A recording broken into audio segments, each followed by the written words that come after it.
Oh, yes. Here we go, you guys. It's Tuesday night. Check. 10 o'clock Central Time. Check. UFC card coming up this Saturday. Check. You guys know what that means. It means it's time for Just the Tip with me, your host, Uncle Weezy. Thanks for coming out, you guys. We got a banger of a card. 14 fights coming up this Saturday for UFC Vegas 56, headlined by Jairzinho Biggie Boy Rozenstruik, squaring off against Alexander Volkov. Cannot wait for that main event. Can't wait for just about every fight on this card. Can't wait, as always, to chop it up with my guy Smooth Jimmy Apollo. And best of all of you guys who are hanging out with me tonight. So let's get into it. The first one in the room here, it looks like it's my guy Andy MG. It looks like we lost a couple of comments that came in before Andy, but Andy's saying, "Oi, I hope you recharge your batteries, Uncle Weezy. We got a marathon coming up. Let's stack them high. Let's do that, man." 12 straight weeks of UFC action coming up, so we had a much-needed break week last week. I got a lot of work done in order to update my database and get all the stats updated for the last few events. Got the stuff ready I needed to get ready for the MMA Engine website so that we could get that up and running sometime in June for you guys. That's going to be coming up soon. So didn't get as much of a chance to recharge the batteries as I like, but you know what? We're working hard here. No rest for the wicked. We just got to work harder. If we have any excuses, people say, shut up, work harder. That's what we're here to do, man. So let's work. Let's do it, you guys. We got some money to make. We got to stack cash tickets like flapjacks for UFC Vegas 56. And in order to do that, we got to put in the work. And Andy's saying, also, why does the UFC want to shave our eyeballs by subjecting us to watching a Felice Herrig fight? Yeah, and even worse, Felice Herrig is fighting Karolina Kowalkiewicz, who has lost 5 fights in a row. The fight that she won before that was against Felice Herrig. So, yeah, the rematch that nobody asked for, nobody wants, and nobody cares. But it looks like it's just, the UFC kind of putting 2 fighters together that nobody cares about. Maybe they're both on the last fight of their contract and get them both out of there. Not sure why they're doing that to us, but I'm sure it's a money decision for them because it's not about the fans. We know that much.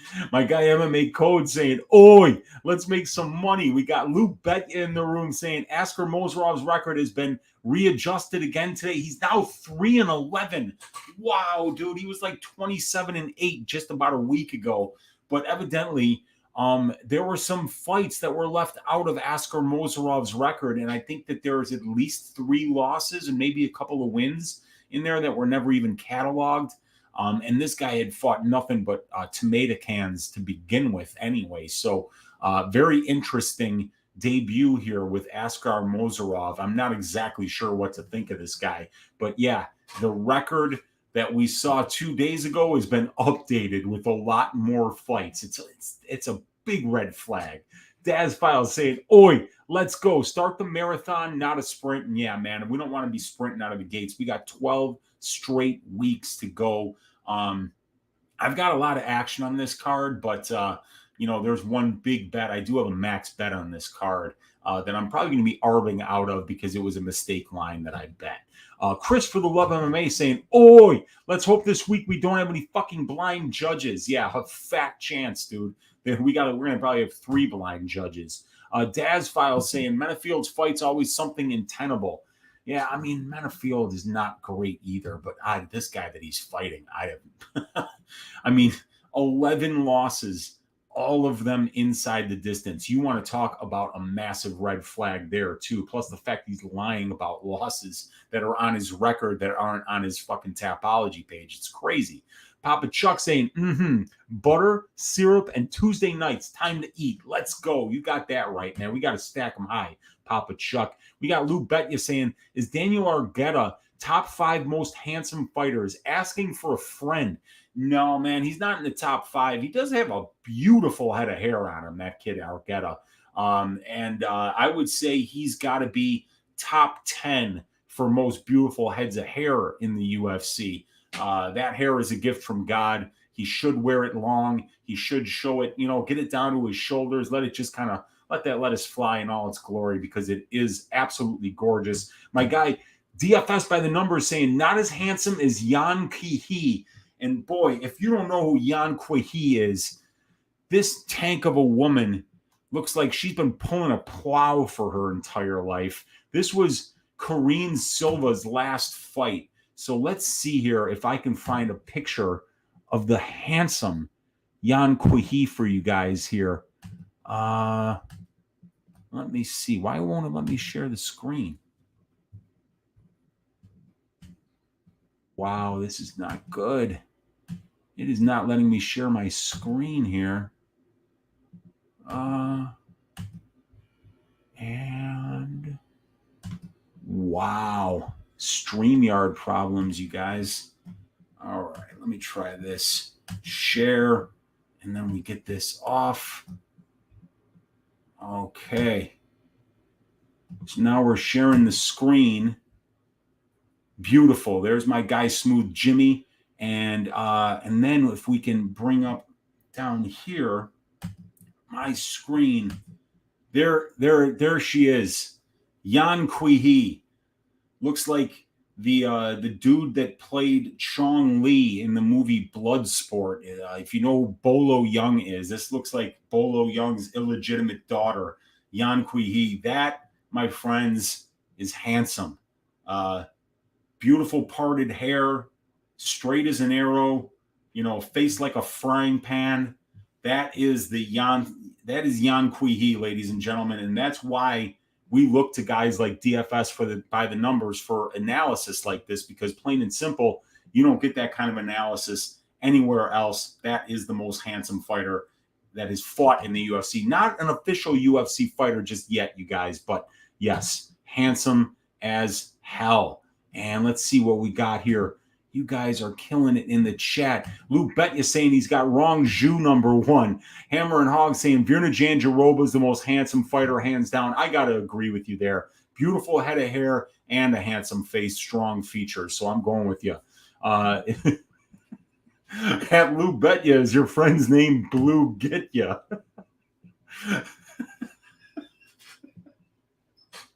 Opa. Brilliant, Papa Chuck. We got my guy Victor De Jesus in the room saying, "Oi, yes, what's up, Weezy? What's up, chat? Let's insert just the tip on these bookies and make that money this week. Let's do it, man." Mushroom saying, at Papa Chuck, at Lou Betcha, at Daz Files. What's up, fellas? John Smith saying, I forgot today was Tuesday. Well, now you remember, John. At DFS by the numbers, what's up? At Lou Betcha, Virna better be on that top list of 5 handsome fighters. Oh, yeah, there's no question. Number 1 all time in the non-pink hair division. And we got everybody's saying hello to everybody here. I love it. Victor saying, I don't know if we'd make the top 10 most handsome fighters. Just saying Zhalgas Zhumagulov kind of looks like he could be Jandiroba's second cousin. Yeah, not as curly of hair and not as much of the eyes that Virna's got going, but close, man. Papa Chuck waiting with marijuana-tainted breath. And John Smith saying Jocelyn Edwards is all mine. Cole Stein in the room saying, let's do this. Brandon saying, oi. Effie saying, oi. Smash the like button. DJ saying, oi. How'd the off week treat you? Treated me all right, man. I worked a lot, though. I didn't really have a week off, so to speak, but it was nice not having to create content for the first time in 6 weeks, or I think it was actually 8 weeks. And be able to do some things that I don't get to do very often in terms of updating database, updating stats, getting everything, all the behind-the-scenes stuff done that I never get to do when I'm working on 8 straight weeks of UFC action. Let's go proper. Yeah, we got that pen and paper going. We got my guy Zero Miedo in the room. We got Tristan in the room. We got David Milk saying, oh, hell yeah. We got Dixon, your mommy, saying, oi. Good to be back. What's up, Dixon? We got Dab Father saying, what's up, Unc? We got Octeris saying, oi, hope you're doing well. Easy, doing well over here, my man. Mr. D saying, Uncle Weezy, let's go. We've got Let me see here. War Dog saying, "Oi, a week without breakdowns was brutal. Had nothing to listen to. Glad you're back, my man. It's good to be back, dude." Jesse Galanti saying, "Huge week coming. Great breakdown with Brady as always. Appreciate you, Jesse." Cuban Assassin saying, "Benson and Hedges and Peterson's on deck, Weezy. Get cheddar. Let's go." Uncle Weezy, how the hell are you, sir? 12 weeks of ass shaving upcoming. Oi, yeah, you got that right, man. Philip V saying, "What's up?" We got, let's see here. Tristan saying, "Shamil going to get ran through by Gilton," if you know what I mean. Oh, God, yeah. Gilton Almeida's next fight is going to be at heavyweight, and it's going to be against a very handsome Shamil Abdul-Rahimov. He won't be handsome for long after that fight. Philip V saying handsome. Looks like the Korean zombie went up to your face. Oh, my God. I love it. Jeremiah saying, "I'm here, baby. Just left the concert. How's the night going, Unk?" Doing well, man. I haven't been to enough concerts lately, man. I used to go to concerts all the time.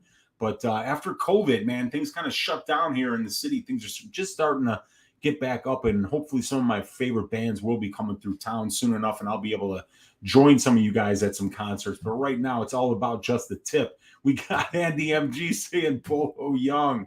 We got Nick Sisson saying, "All y'all hit that like button and pay attention to Uncle Weezy, and we'll all make some money." I appreciate you, Nick. Ice Faking say, "Do the splits and punch her in the balls." That's the classic Jean-Claude Van Damme move. Cody Henderson, "Oi, haven't caught a live stream in a while, but I've been steady cashing parlays with your picks. Keep it up." I appreciate you, Cody. We got Bailey saying, "What up, Weezy the GOAT?" We got Mushroom saying, "No better way to spend a Tuesday, Wednesday." We got Bailey saying, "Smash the like." I agree. You guys, let's get this screen going here. Let's bring up the stats. We got my guy Smooth Jimmy Apollo right there on the screen. And my guy Jay Rich saying, "What's up, Weezy? They opened a new sports bar for us D-Gens on Halstead." We're on Halstead, man. There's so many bars up and down Halstead Street. It's one of the longest streets in the entire city of Chicago, next to Western Avenue, I believe. Lots of areas to go on Halstead Street. Weezy, any early greasy parlays? I got you a 4-legger that I'm going to give you that's coming in at plus 942 on FanDuel right now. It is a greasy 4-legger that will be eligible for insurance. So let's get that one there. Bailey saying, "Let's study up and snipe some bookies." And Andy MG saying, "Smooth Jimmy looking as handsome as ever." Always, you guys, always looking handsome. So let's get these stats up and let's get to work here, because we've got 15 fights. Yee, God, man, look at Jan there.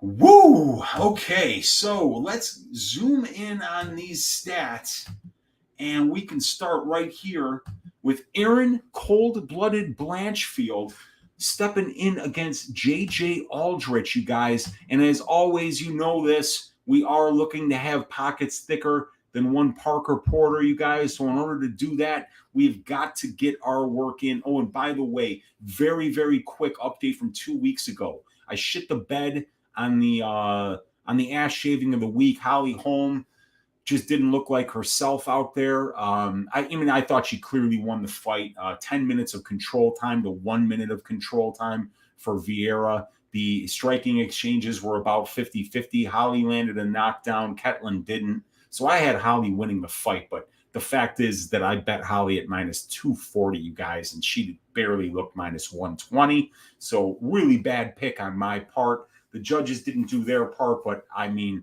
neither did Holly, so I'm not going to sit there and blame the judges. Also was on the wrong side of another split decision, the Eric Anders, Jun Young Park fight. So because of being on the wrong side of those two split decisions, I had my worst week of the year, missing the ass shaving the week, down 1.75 units. So we got to get it back this week. So let's start talking about this fight right here. Erin Cold-Blooded Blanchfield, a massive favorite here, unbettable at minus 600. The comeback on JJ, plus 400. Fight doesn't go to decision, sitting at plus 190.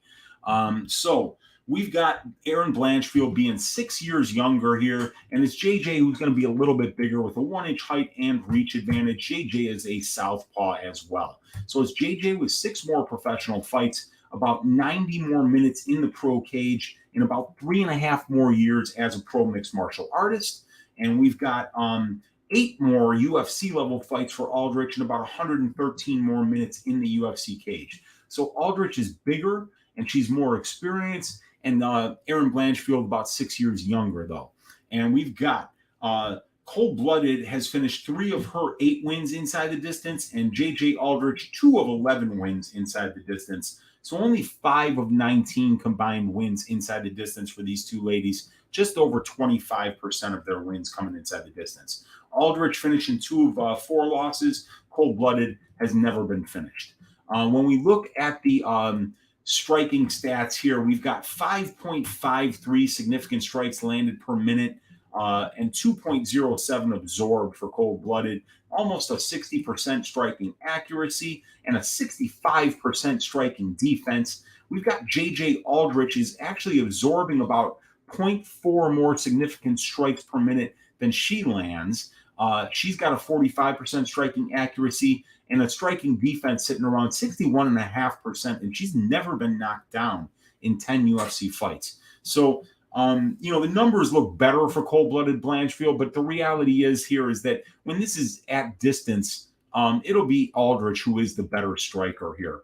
But it's Blanchfield who does her best work on the ground.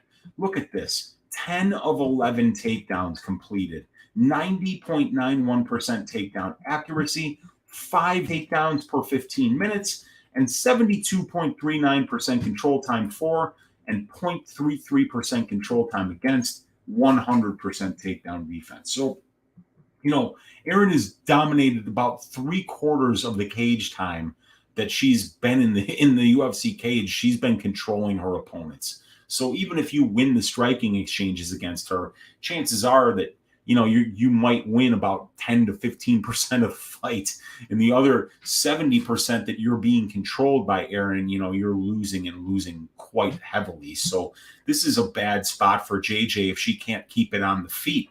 And this is what people are thinking is going to happen. Now, JJ has done a very good job here over a 10-fight sample size, keeping fights on the feet, not allowing her opponents to out-control her, as she has 18.38% control time for and 7.61% control time against. So 3 out of 4 seconds of JJ Aldrich's fights, or 75% of JJ Aldrich's fights thus far in the UFC, have been taking place at striking range. So that's one thing you want to hang your hat on if you're thinking about taking the shot on the dog here, because there is a path to victory for JJ Aldrich here. And even though the line indicates that there's no path to victory here, JJ is clearly the better striker here. And if she keeps this fight on the feet for the full 15 minutes, she's not going to look plus 400. She's probably going to look about minus 150. So we are seeing something in these 10 fights and in these 143 minutes of cage time thus far in the UFC that indicates to us that there could potentially be a path to victory here if JJ does stuff takedowns at a 72% clip and is able to maintain her only 7.61% control time against that she's allowed thus far in the UFC. She's going to be very live to win this fight. The problem is that Blanchfield has done such a fantastic job of getting her takedowns, of maintaining top position when she gets her opponent down. And really, as a result of doing those two things so well, she's being very defensively responsible and not allowing her opponent to land big shots on the feet or even attempt submissions on the ground. She has not even had a submission attempted against her yet. So, yeah, Cold-Blooded is an absolute killer on the ground. When we go to the strength of schedule stats here, we're going to see that JJ Aldrich has been fighting on average 500 competition, but more experienced competition than what Cold-Blooded Blanchfield has. But if we look at, the wins for Aldrich, she's beating ladies that are basically right around 500, a 1.05 win-to-loss ratio, and she's losing the girls that aren't great either.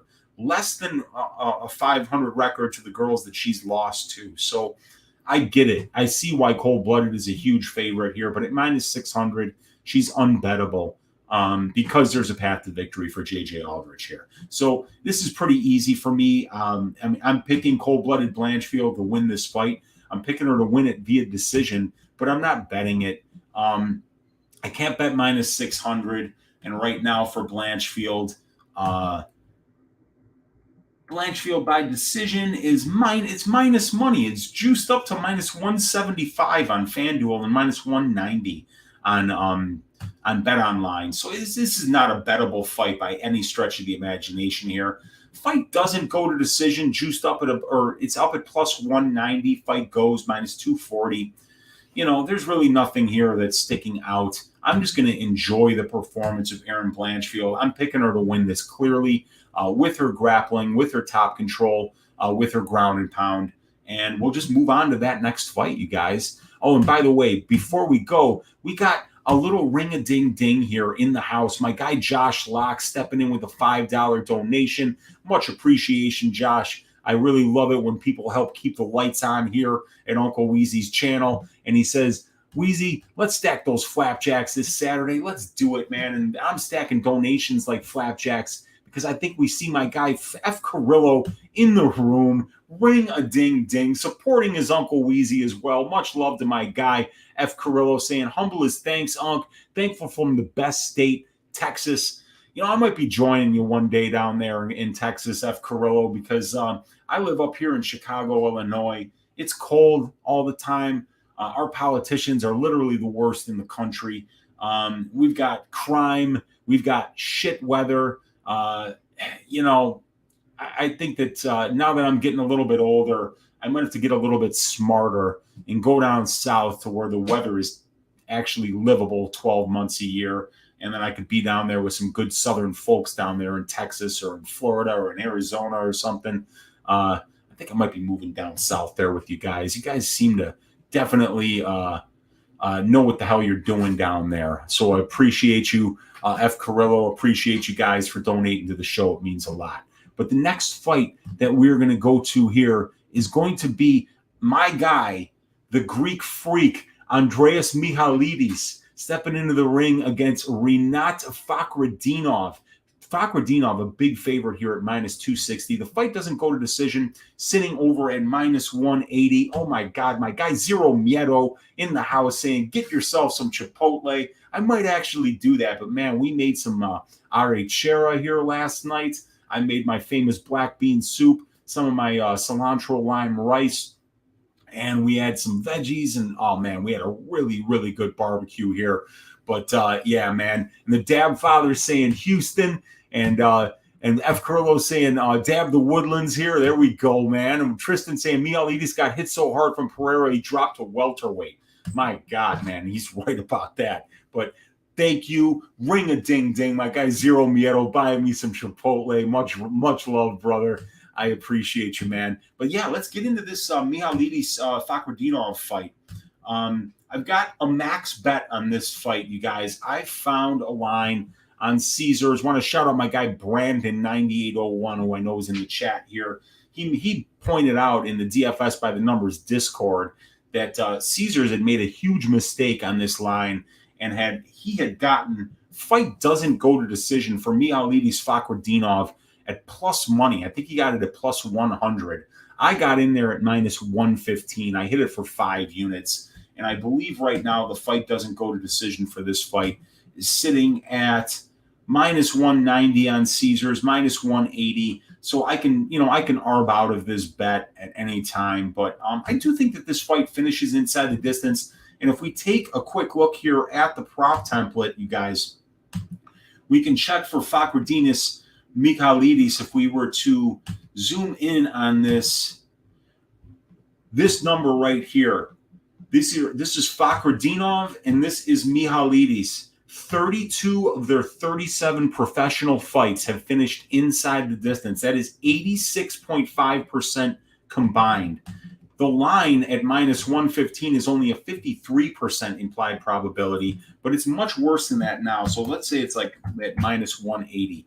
That's still a 64.29% implied probability, which is actually 22% better at 86.5% here. So this is a great fight doesn't go to decision spot. That's why I smashed it so much. But I also knew that I'd be able to get out of there at another time at a guaranteed profit if I want to.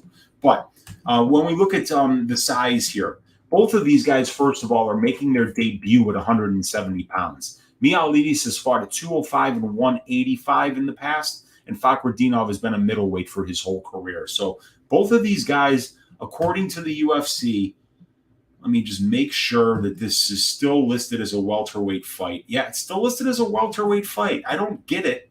I don't know how Michailidis is going to make 170. I don't know how Fakhretdinov is going to make 170, but according to the UFC, that's where it's taking place.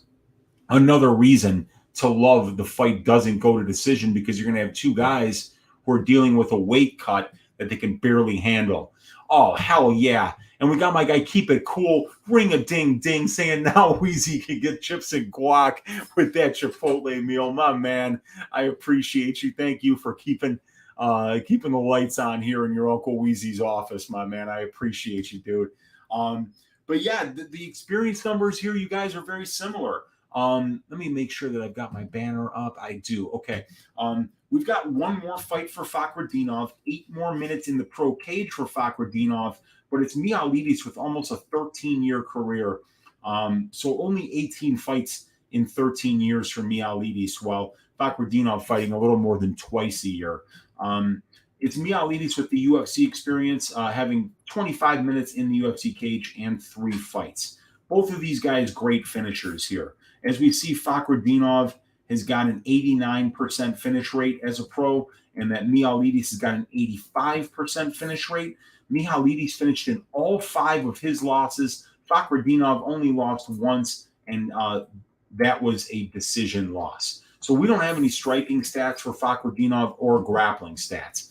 Michailidis landing as many strikes as he absorbs, 51% accuracy, 50% striking defense. He's been knocked down once in 99 strikes absorbed.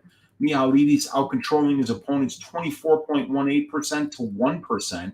And he's landed 3 of the 9 takedowns that he's shot. And he hasn't had anybody shoot a takedown on him yet. So really, when we break down this fight, I think what's most important is we have to go through the tape here. And we're going to see a couple things when we watch tape on these guys. Fakhretdinov, I think of him as your typical Russian. He can win a ton of minutes with his wrestling and his top control. Once he gets somebody down, he can stay safe from submissions, be a position over submission grappler, and easily win minutes on the ground when he's able to get the fight there. And the conditioning seems to be there for Rinat as well. Michailidis is first round or bust. He is a Brazilian Jiu-Jitsu black belt, an ADCC no-gi champion, I believe, or maybe it's IBJJF. But he is he's a tournament winner. A guy's a legit black belt. But man, oh man, is his conditioning absolutely terrible. If you watch in the Michailidis tape, the fight against I think it's Minkov. See here. Vladimir Menifield. He loses at 3:11 of round number 3 via punches, completely gassed halfway through the second round. He doesn't even have a 15-minute gas tank. He can't fight for that long. So we see a lot of round 1 finishes here. 2:13 round 1, 4:26 round 1, 2:03 round 1. He gets finished in round 3 here in Fight Nights Global. Round 1, a decision win over Ion Pascu. Round 1, a loss in round 2, round 1, and then a bunch of Greeks here, Manolis Dimitru, Panayotis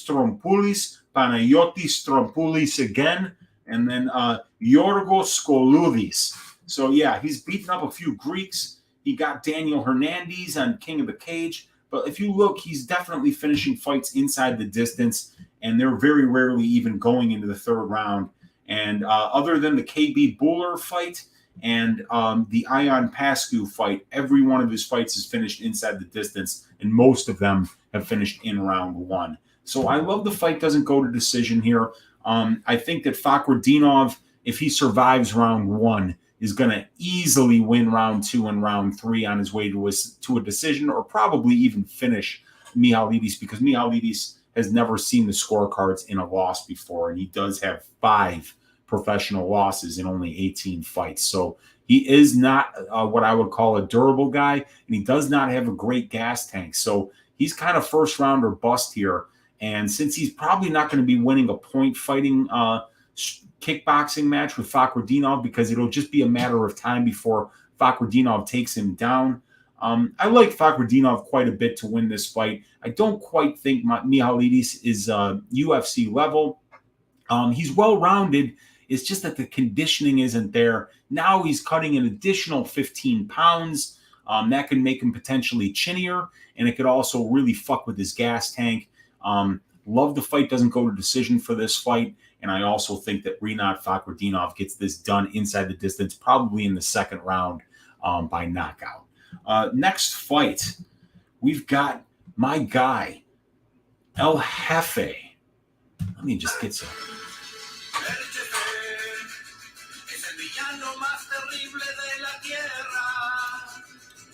El jefe es quien degolla a sus enemigos, es quien extrae sus intestinos.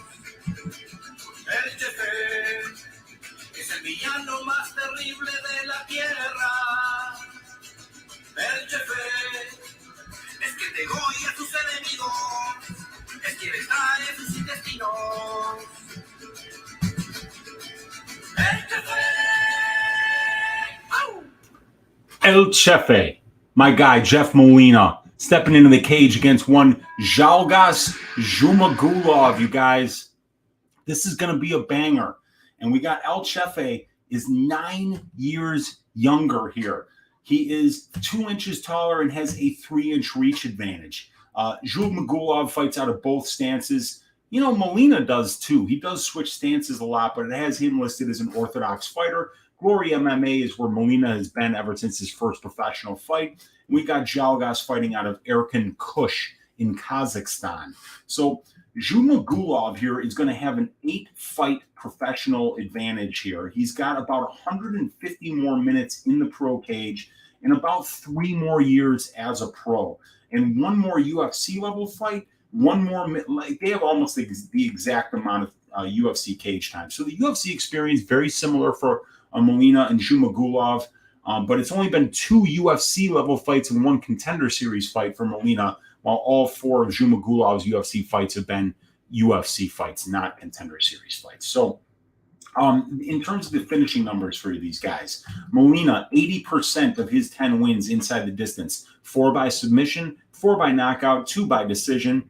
Zhumagulov with a 57% finish rate in 14 professional wins. And then in the 2 losses for Molina, he's been subbed once. I believe it was his first loss of his career. And Zhumagulov has been knocked out twice in 6 professional losses, most recently by Manel Kape.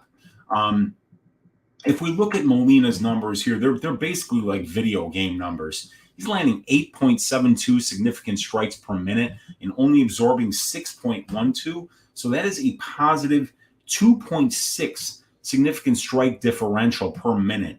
He's striking right at about 50.57%. He's landing a knockdown on about 1% of the significant strikes that he lands. That's 3 knockdowns in 3 fights. So Molina's showing fantastic power for the flyweight division.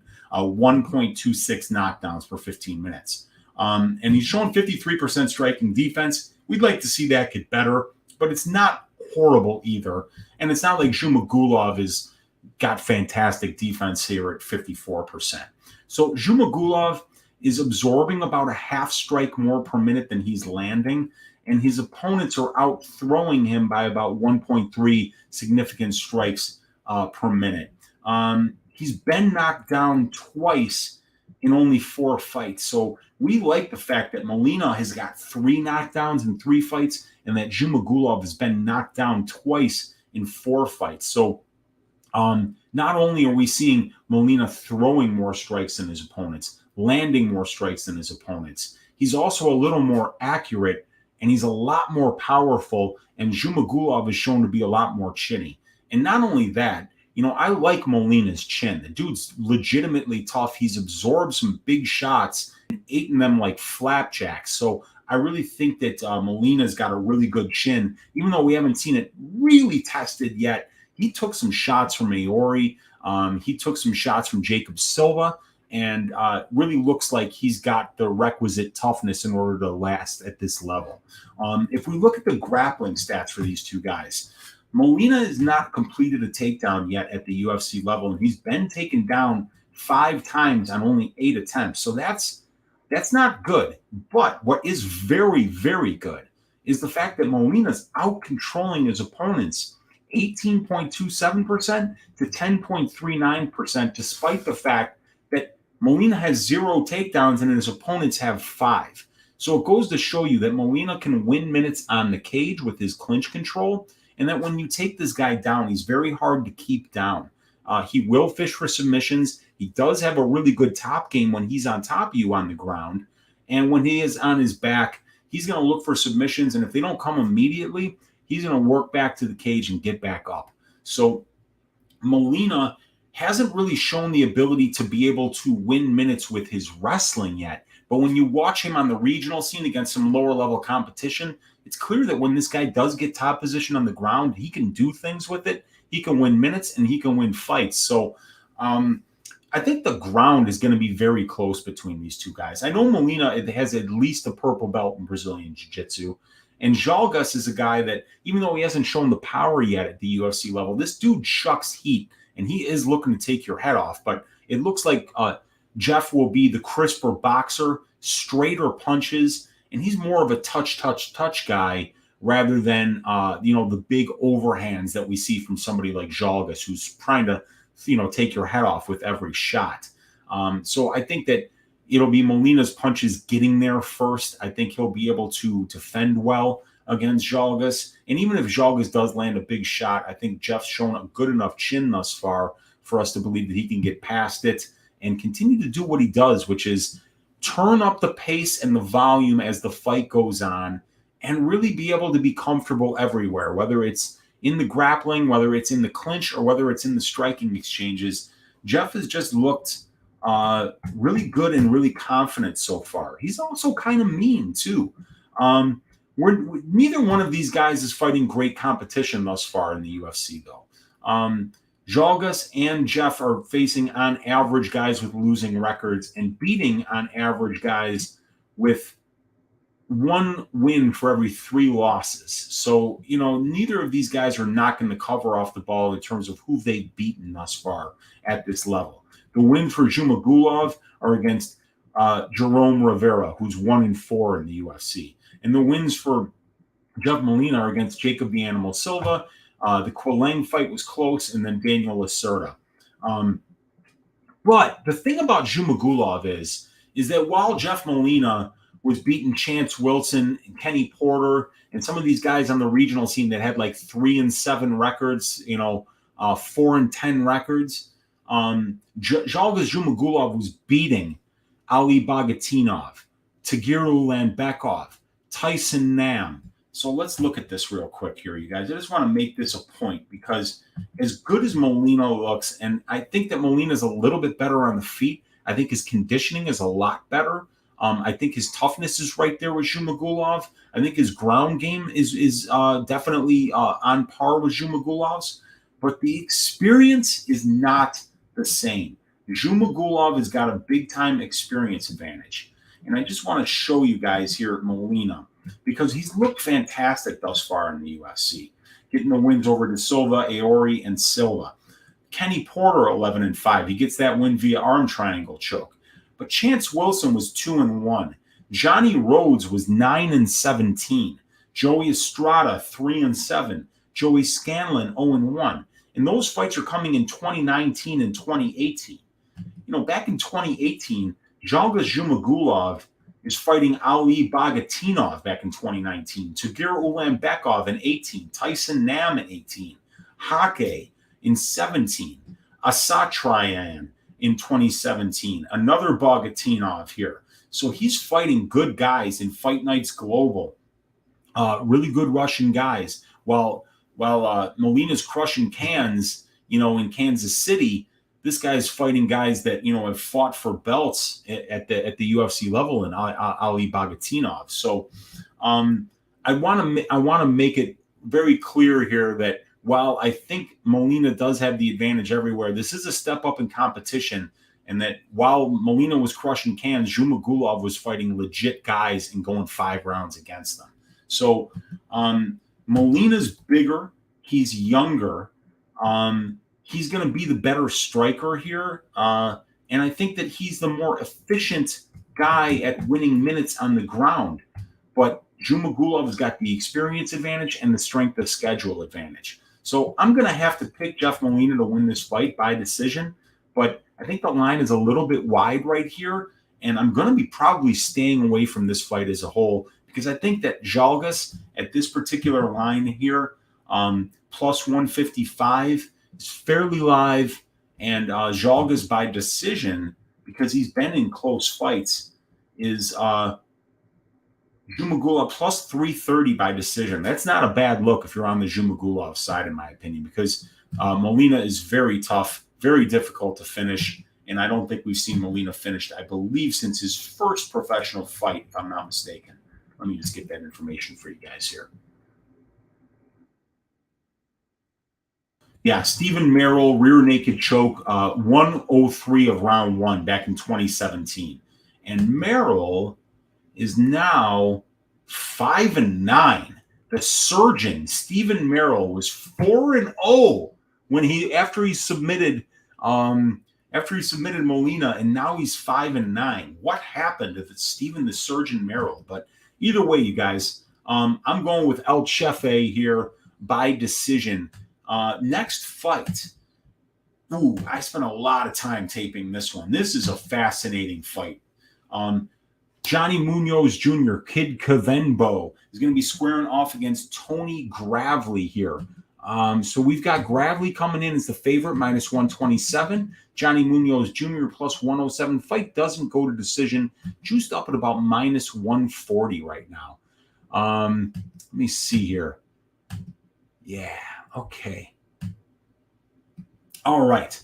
So Munoz 1 year younger, 4 inches taller, and having a 2-inch reach advantage here. So Munoz has got the measurables advantage, but it's Gravely with a big-time experience advantage. He's got 17 more professional fights. He's got about 220 more minutes in the pro cage, despite the fact that their career length is exactly the same. So Gravely, not only the more experienced fighter, but the much busier fighter, which is something that we like to see.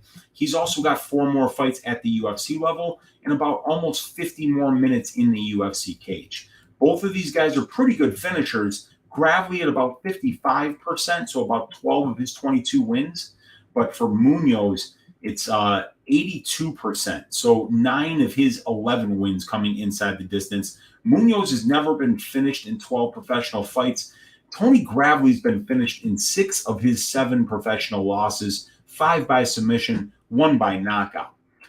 If we look at the striking numbers here, Gravely is landing almost 1 more significant strike per minute than he absorbs, and he's also throwing about 1.6 more attempts per minute than his opponents are. We like the 53% striking accuracy. We love 3 knockdowns in 6 UFC fights, so Gravely's showing some power on the feet. Munoz's striking is going to be a notch below Tony's here. Tony's already showing some power at this level, the ability to be able to win striking exchanges, while we really haven't seen that yet from Munoz. He did mostly keep the fight on the feet in the first round against Jamie Simmons. I had Munoz as the ass shaving of the week against Simmons, and he made it look fairly easy, but he kind of played with his food, struck more than he should have in the first round, made it a little bit harder on himself than he needed to, but Jamie Simmons, not particularly dangerous on the feet. So, Munoz made that look fairly easy. We like the striking defense up at 68%. He's landing about 1.5 more significant strikes per minute than he absorbs as Johnny Munoz, and he's done a good job of controlling his opponents. So while Gravely, I think, will be the better striker, he will be at a 2-inch reach disadvantage and a 4-inch height disadvantage here. So I think that the striking exchanges could be close. Now, what this is going to come down to is the ability to be able to wrestle and win minutes on the ground. Now, Gravely has been fantastic. In 6 UFC fights, he's attempted 56 takedowns. So he's attempting more than 9 takedowns per fight. He's getting those takedowns at better than a 50% clip. He's averaging 6.76 takedowns per 15 minutes and outcontrolling his opponents 47.26% to 12.11%. So 60% of Tony Gravely's UFC career of 68.83 minutes have taken place in control time positions for or against, and he's won approximately 80% of those control time positions. For Johnny Munoz, he's doing very much the same thing here. Neither one of these guys is doing a good job of stopping takedowns, and both guys are doing an excellent job of out-controlling their opponents.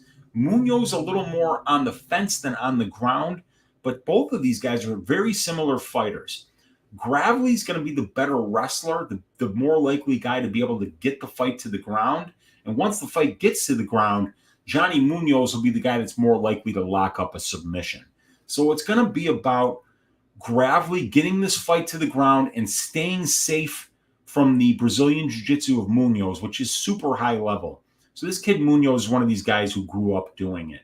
His dad owns the gym Sequence Jiu-Jitsu, which is where Sean Strickland has trained for a long period of time. So this kid has been a name in the Brazilian Jiu-Jitsu community ever since he was a kid, because he grew up in a gym where some of the best fighters in the world were training.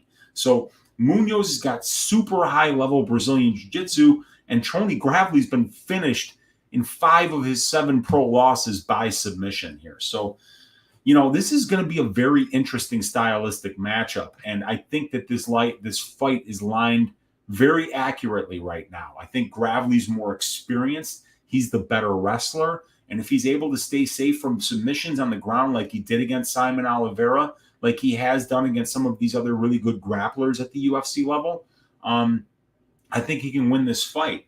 And when we look at,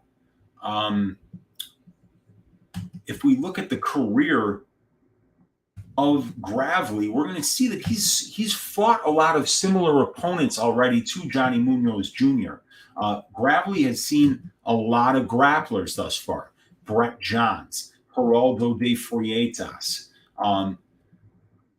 Burchak, Ray Rodriguez is a wrestler. Simon Oliveira is a grappler. So he's seen a lot of guys, in particular, Johns de Freitas and Simon Oliveira, who will just spam submissions like we should expect to see that from Johnny Munoz. So I think that this is a fight that we've seen before, but I think Munoz's Brazilian Jiu-Jitsu is, you know, at least on the level of Oliveira and de Freitas and Johns. Those guys had some success against him and had him in some pretty deep submissions. Johns actually submitted Gravely in I forget whether it was the second or the third round, but he got on his back and wound up sinking in a choke. So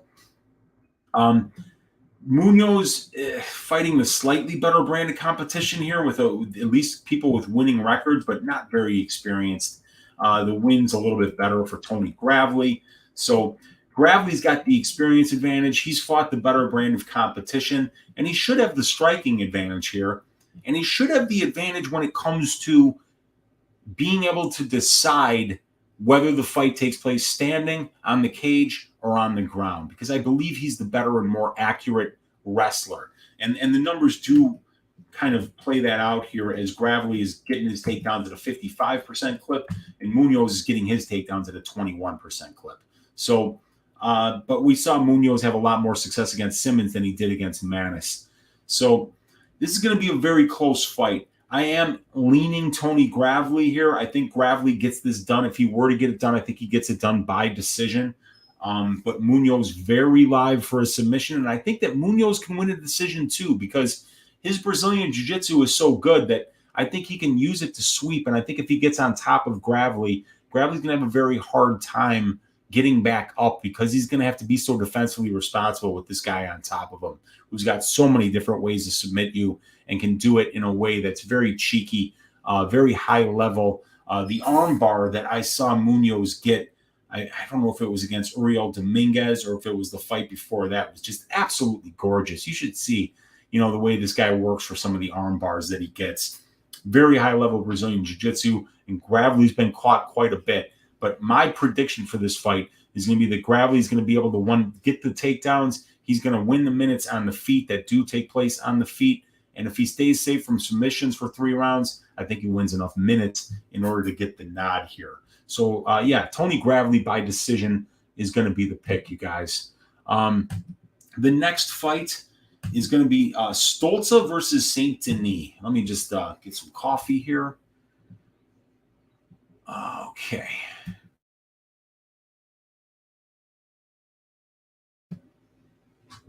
Okay, so we've got Benoit Saint-Denis is 3 years younger than Nick Stolze, but it's Stolze who's the bigger guy here. 2 inches of height, 1 inch of reach. Stolze, a switch stance fighter. Benoit Saint-Denis is a southpaw. Stolze fighting out of SBG Ireland and La Onda, while it's Bulgarian top team for Saint-Denis. Stolze has the experience advantage, about 100 more minutes in the cage and 7 more professional fights than Benoit Saint-Denis, and about 4.5 more years as a pro. So we've got a nice size advantage here for Stolze and a nice experience advantage here for Stolze. He's got 1 more UFC level fight, 7 more professional fights, and about 4.5 more years as a pro. Benoit Saint-Denis has a 100% finish rate in 8 wins, 7 of them coming by way of submission, 1 of them coming by way of knockout, while Stolze has a 75% finish rate in 12 professional wins, 42% by sub, 33% by knockout. In their 6 combined losses, only 1 of them has come inside the distance. And it was Stolze being knocked out by Jared Gooden.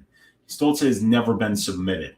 And then Benoit Saint-Denis really was knocked out 7 times in one fight. It was just that Vyacheslav Kisiev is one of the worst refs that has ever set foot in the UFC cage. And I got to tell you, man, that's saying something. That's really saying something, because we've had guys like Steve Mazzagatti, Mario Yamasaki. Boy, oh boy, there have been some bad ones. And the performance that Vyacheslav Kisiev put out in the Benoit Saint-Denis, Elizeu Zaleski dos Santos fight was one that potentially could get him sued. It was that bad. It was that neglectful of fighter safety. And it was also even more neglectful of your Uncle Weezy's ability to be able to cash a fight doesn't go to decision ticket in that fight. But we don't have much in the way of striking stats or grappling stats from either of these guys because Benoit Saint-Denis only 1 fight, and he was knocked unconscious about 4 minutes into it and then just somehow stayed standing for the rest of it. And Stolze had a really good fight with Ramazan Ameev, and now is then he lost to Gooden, got knocked out in the first round. So Benoit Saint-Denis is basically a very one-dimensional fighter. He needs to grapple and get the fight to the ground to have a chance. If this fight stays standing, Stolze will be longer, bigger, the more accurate striker, the more powerful striker, and the more technically responsible striker. And Saint-Denis is just kind of sloppy on the ground. I think that this line is off. I don't see why Saint-Denis is a big favorite here, to be honest with you. I don't think he's UFC ready. I don't think his wrestling is UFC ready. His ability to be able to absorb punishment is not a good thing, because you can't absorb 9.93 significant strikes per minute and last long at this game, at this level. It's not going to work for you. Stolze is going to be the better striker. Saint-Denis should be the better grappler. But from what I've seen from Saint-Denis on the regional scene is that he makes mistakes on the ground. He goes for submission over position. And if he does that against Stolze, Stolze is going to get up. And the further that this fight goes on, it's going to be harder for him to get Stolze down. And I think Stolze is going to knock him out. Just because Saint-Denis lasted the full 15 against Zaleski dos Santos, I mean, any ref that has more than 2 brain cells to rub together stops that fight, including Keith Peterson. So I don't think that Saint-Denis is a good bet here at juice. I think he has to kind of take Stolze down and submit him. And Stolze has never been submitted in his entire career. And he's been on the ground with Ramazan Emeev and really had some moments in that fight. I think if you want to see what Stolze is all about, you got to watch that Emeev fight. He was very good in that fight. And Emeev won some minutes on the ground. But if he hadn't have won those minutes on the ground, I think that Stolze actually won the striking exchanges. And we saw Stolze do a good job of getting back up after he was taken down. So if Emeev was barely able to win with the wrestling and top control that he has, I don't think Benoit Saint-Denis is as good of a wrestler as Emeev is. I don't think he's as good of a top control guy as Emeev is. He's maybe a better submission grappler and has a better ability to be able to finish fights once he gets it down there. But finishing fights at the UFC level is different than finishing them in the European regional scene here and in the UAE regional scene, which is where Benoit Saint-Denis was fighting over there in Brave. So I'm going to be picking Niklas Stolze to win this, and I think he actually gets it done inside the distance here. It's going to be one of my first underdog picks of the week, but I'm picking Stolze to win this one, you guys. Next fight. So we've got Damon Jackson minus 600 against Daniel Argueta plus 425. Fight doesn't go to decision here, juiced up to about minus 180. So Damon Jackson was supposed to fight Derek Minner. Derek Minner very wisely pulled out of that fight because he was going to get destroyed by Jackson. So a good career move for Minner. And a bad career move for Daniel Argueta. I don't know what Argueta's doing here. I think he might be delusional about how good he is because this is a terrible, terrible fight to take on short notice, especially. Argueta up a weight class, first of all. Taking it on short notice against a guy in Damon Jackson who has some of the best conditioning in the division. Argueta's had an 18-fight pro fight disadvantage, 120-minute cage time disadvantage, a 6.5-year length of career disadvantage here. Jackson, 7 UFC fights and 64 minutes in the UFC cage, in addition to having time in PFL and I believe Bellator as well. Damon Jackson's been at the highest level for a very long time. Also the better finisher, 90% finish rate as a pro. He's finished 2 of his 3 UFC wins inside the distance. Argueta has a 75% finish rate as a pro, and he's never been finished in his only loss. And he actually doesn't have any official losses because the only loss came in the Ultimate Fighter House to Ricky Tercios. Jackson has been finished in all 4 of his losses, 3 of them by knockout, 1 of them by submission.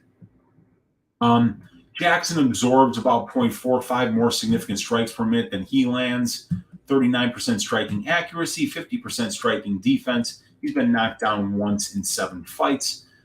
Look at these grappling numbers, though. Jackson is spending about 2/3 of the cage time in the UFC in grappling positions. He's out-controlling his opponents at a 2-to-1 ratio, despite the fact he has as many takedowns as his opponents. So he's very efficient on the ground. When he gets people down, they stay there, and they're very likely going to be dodging submissions the entire time. Look at this. 2.57 takedowns per 15 minutes, which is solid, but 2.34 submission attempts for 15 minutes. So this guy is attempting submissions every time he gets takedowns. So, he's not just good at getting people down. Once he gets you down, he's trying to finish the fight there. And we see that this guy with a 90% finish rate has only won 2 fights by decision in his entire career. And that's in a 26-fight sample size. So I think it's very important to note here that Damon Jackson has only been to decision twice in 26 fights. So 24 of 26 fights finishing inside the distance. For Argueta, it's the same thing. And he's coming up a weight class. He's going to be the smaller guy. And he's going to be fighting a guy with fantastic conditioning. And the thing about Argueta is that his striking isn't UFC level yet. So where is he going to win minutes in this fight? Even if he takes down Jackson, I think he's either going to get swept or submitted. I don't know if he can stay safe on top of Jackson. I mean, he's not Mirsad Bektic, okay? He's not Topuria. This is not a guy who's on the level of those guys. and he's smaller than them, and he's less experienced than them. So Jackson is way more experienced. He's bigger. He's better conditioned. He's the better finisher. He's probably the much better striker here, and he's just the way better grappler. So where is Argueta better here? I just don't see any place. So this is a very one-sided fight, in my opinion. I think Damon Jackson should easily get the job done here, and I think he's going to finish Argueta inside the distance on the ground here. I think it's going to be just too much for Daniel, and I don't understand what Daniel's doing here. You know, this guy is LFA champion. He's fought 5-round fights. He's got a good pedigree. He trains with good camp. You know, he's a south side of Chicago guy from Orland Park, Illinois, you know, and he's looked good. This is a dumb fight for him to take. I don't know why he's taking this fight. Big mistake, in my opinion. I think it's an easy win for Damon Jackson. And I think Daniel Argueta is not doing himself any favors, because I think there's a lot better fights that will be out there waiting for him if he's just patient. But, you know, Minner's going to be laughing his ass off while Argueta gets his ass shaved in there, and now Minner's going to get a chance to get a much easier fight. But Damon Jackson inside the distance has got to be the pick here for this one.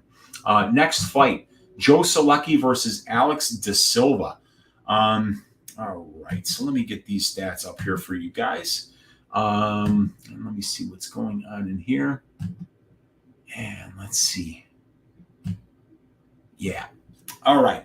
Joe Solecki, 2 years older than De Silva, an inch taller, and it's going to be De Silva with a 3-inch reach advantage here. So I like the tail of the tape for Alex De Silva here, being younger, having the 3-inch reach advantage. De Silva has 10 more professional fights and about the same amount of cage time as Joe Solecki. Obviously, De Silva getting his fights done in 4.8 minutes on the average, while it's 7.5 minutes for Solecki, and about 3 more years as a pro for Alex. Solecki with about 14 more minutes in the UFC cage and 2 more UFC level fights.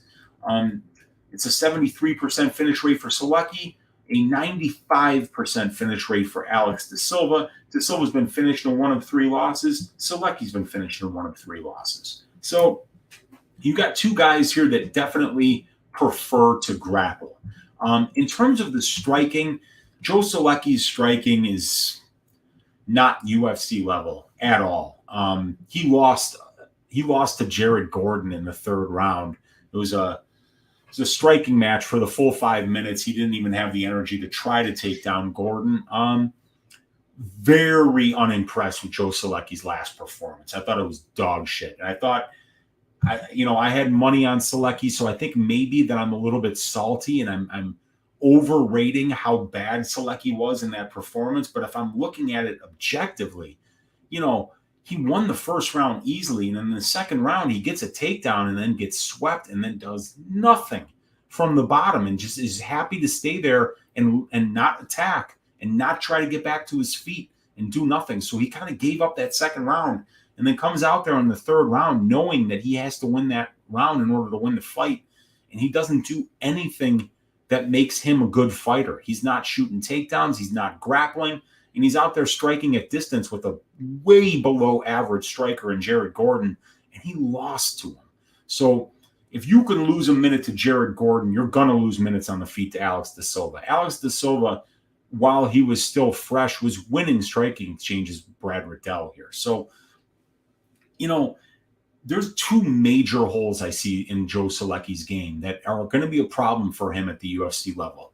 The inability to win minutes in striking exchanges and the inability to get back to his feet or threaten from submissions from his back.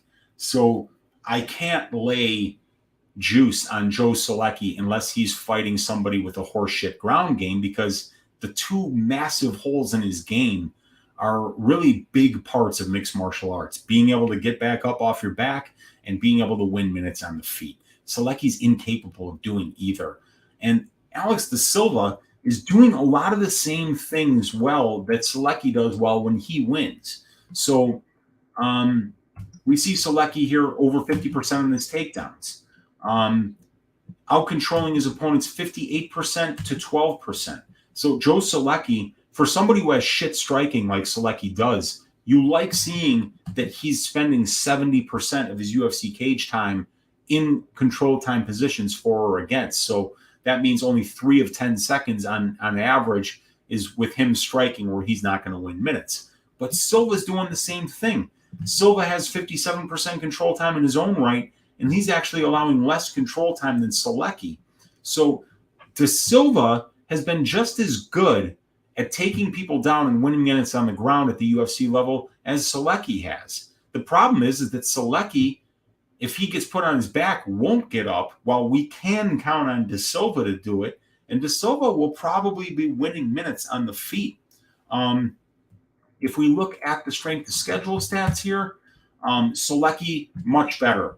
1.46 ratio to only 0.67 for De Silva, and he's fighting a much more experienced brand of competition, beating the better brand of competition, and losing to the better brand of competition. So Solecki is more experienced, or no, he's not more experienced. He's fought the better brand of competition, and he's probably the better wrestler, and he's just about average in terms of being able, or he's on par with De Silva in being able to win minutes on the ground and be efficient winning minutes on the ground. This is a very close fight. I think that Solecki is going to have to really show some grappling dominance in order to have a chance to win this fight. He's going to need to win the wrestling exchanges, and he's going to need to stay off his back. And if he does that, I think he can win this fight. But like I say, that performance against Jared Gordon was just not good. And then, and it actually got me thinking that Gordon was better than he was, because then you see Gordon go out there in the next fight against Dawson, and Dawson did to him exactly what I thought Solecki would do to him, which was dominate him and finish him. So, yeah, I'm worried about Solecki. The first round against Jim Miller was terrible. The second half of the second round against Jared Gordon was terrible. The third round against Jared Gordon was god-awful. To see a guy with no urgency in the third round in a 1-1 fight is, oh, man, it scarred me. So I might be being a lot tougher on Joe Solecki than I need to be right now, you guys. But after losing money on that last performance by him, it really has me tentative in laying juice against anybody with any kind of grappling. And Alex De Silva has at least as good of a grappling pedigree as Gordon, in my opinion, but he's much better on the feet. So I'm going to have to pick Alex De Silva to win this fight by decision. The next fight is going to be Felice Herrig versus Karolina Kowalkiewicz. So I put this on the ticker for you guys. If you know anyone that has a gambling problem, this is a serious problem, and we need you to call 1-800-GAMBLER. If you know anybody that's planning on betting on this fight, some might think that if you were to call the 1-800-GAMBLERS on them, that would make you a snitch, right? And snitches get stitches. We don't believe in snitching around here. But sometimes when you love somebody and you care about somebody a lot, you have to be the bad guy sometimes. And sometimes tough love is the only kind of love that can get somebody out of the spots that can really ruin their lives. If you're thinking of betting on this fight, I'm probably going to come to your house and beat you with a sack of oranges until I juice those oranges. And then what I'm going to do while you're sitting down there on the ground, internally bleeding, groaning in pain, saying, "Why, Uncle Weezy, why would you do that?" I'm going to sit there and all that orange juice that I just juiced by beating you with that sack of oranges, I'm just going to drink it in front of you. I'm not even going to say anything. And it's so you'll know that you don't bet on Karolina Kowalkiewicz versus Felice Herrig. One's 37 years old, one's 36 years old. Felice Herrig is coming off of 2 serious knee surgeries, and Karolina Kowalkiewicz has lost 5 fights in a row. I'm not betting this fight. You shouldn't either. I don't know why this fight is on the card. And this was a late ad. There were already 13 fights on this card, and it's like somebody bringing you, you come out with this beautiful 13-course meal, and for the 14th course, they come out with a shit sandwich. And they're like, here you go. I hope you like the prawns. I hope you like the filet mignon. And then for dessert, we're giving you a fucking shit sandwich. And this is the shit sandwich on this card. As a content creator who's trying to give people good gambling angles, I can't sit here with a straight face and say, that you should be looking at this fight to gamble on it. You got somebody in Kowalkiewicz who looks like she has both feet out the door, and Felice Herrig has 2 knees out the door. Neither one of these ladies has won a fight since a very long time ago, and I'm not going to bet it. I'm not even probably going to watch it. But if Felice Herrig's knee is better, and we're seeing the old Felice Herrig, I think she should win this fight. But Karolina Kowalkiewicz's last win was against who? Felice Herrig. So, no, you guys. And if you see some dude outside of your house looking for a way to get in with a sack of oranges, it might mean that you bet this fight, and it might mean that the orderlies are coming for your ass or your Uncle Weezy's coming for your ass. And either one of them is not going to end well for you guys. Because either you're going to be internally bleeding on the floor crying like a bitch while I drink a glass of orange juice, or you're going to be in some padded room somewhere in the 1-800-GAMBLER headquarters being like, this is what happens. You wind up in a padded room when you bet Kowalkiewicz versus Herrig. All right, you guys? Let's move on to the next fight. Okay. It's tough love. It's tough love, all right? I love you guys. All you guys that are hanging out with me here, I appreciate each and every one of you guys. All you guys that donate to the channel, all you guys that just watch the content, that have subscribed, that have been over with us there at the MMA Engine. We care about you. Brady cares about you. Lou bet you. Monk, your Uncle Weezy, we all care about you. Don't bet this fight. Otherwise, I'm fucking coming for you. And I'm going to juice some fucking oranges. You hear me? All right. Alonzo Menifield versus Askar Mozharov. Another funny one. All right. So let's see if UFC Stats has updated any. So we know that Mozharov now is 6'3", and that he's an orthodox fighter, but we still don't have a reach. Okay. And then we've got, so Mozharov, 7 years younger than Menifield, 3 inches taller. Don't know what the reach is. They're both orthodox fighters. Mozharov supposedly has 29 fights. It might be more because evidently his record isn't what he said it is. It says 21-8 here, but evidently he has 12 losses, not 8. And all 12 of those losses have come inside the distance. Okay, so Mozharov is a striker. Menifield is pretty much a striker, but he can grapple a little bit. We've got violence is written all over this fight. For Mozharov, we got a 91% finish rate and 21 wins. For Menifield, we've got a 91% finish rate and 11 wins. Mozharov has been finished in all of his losses. Menifield finished in 1 of 3 losses. Mozharov is a striker. He is kind of like the light heavyweight white version of Bob Sapp. He's going to come out and try to knock your head off in the first 90 seconds. And if he's unsuccessful in doing that, he will tap, he will look for the door, and he won't even go to the second round voluntarily with you. Let's have some fun. Let's look at Askar Mozharov's record here, because what a shit show. Super fun fighter to watch. This guy comes out like an absolute animal, looking to kick the bottom half of your leg off and looking to explode your liver in your chest cavity, and looking to punt your head into the third row. But we go back here to the beginning, right? See a lot of losses here in Oplot Challenge, round one.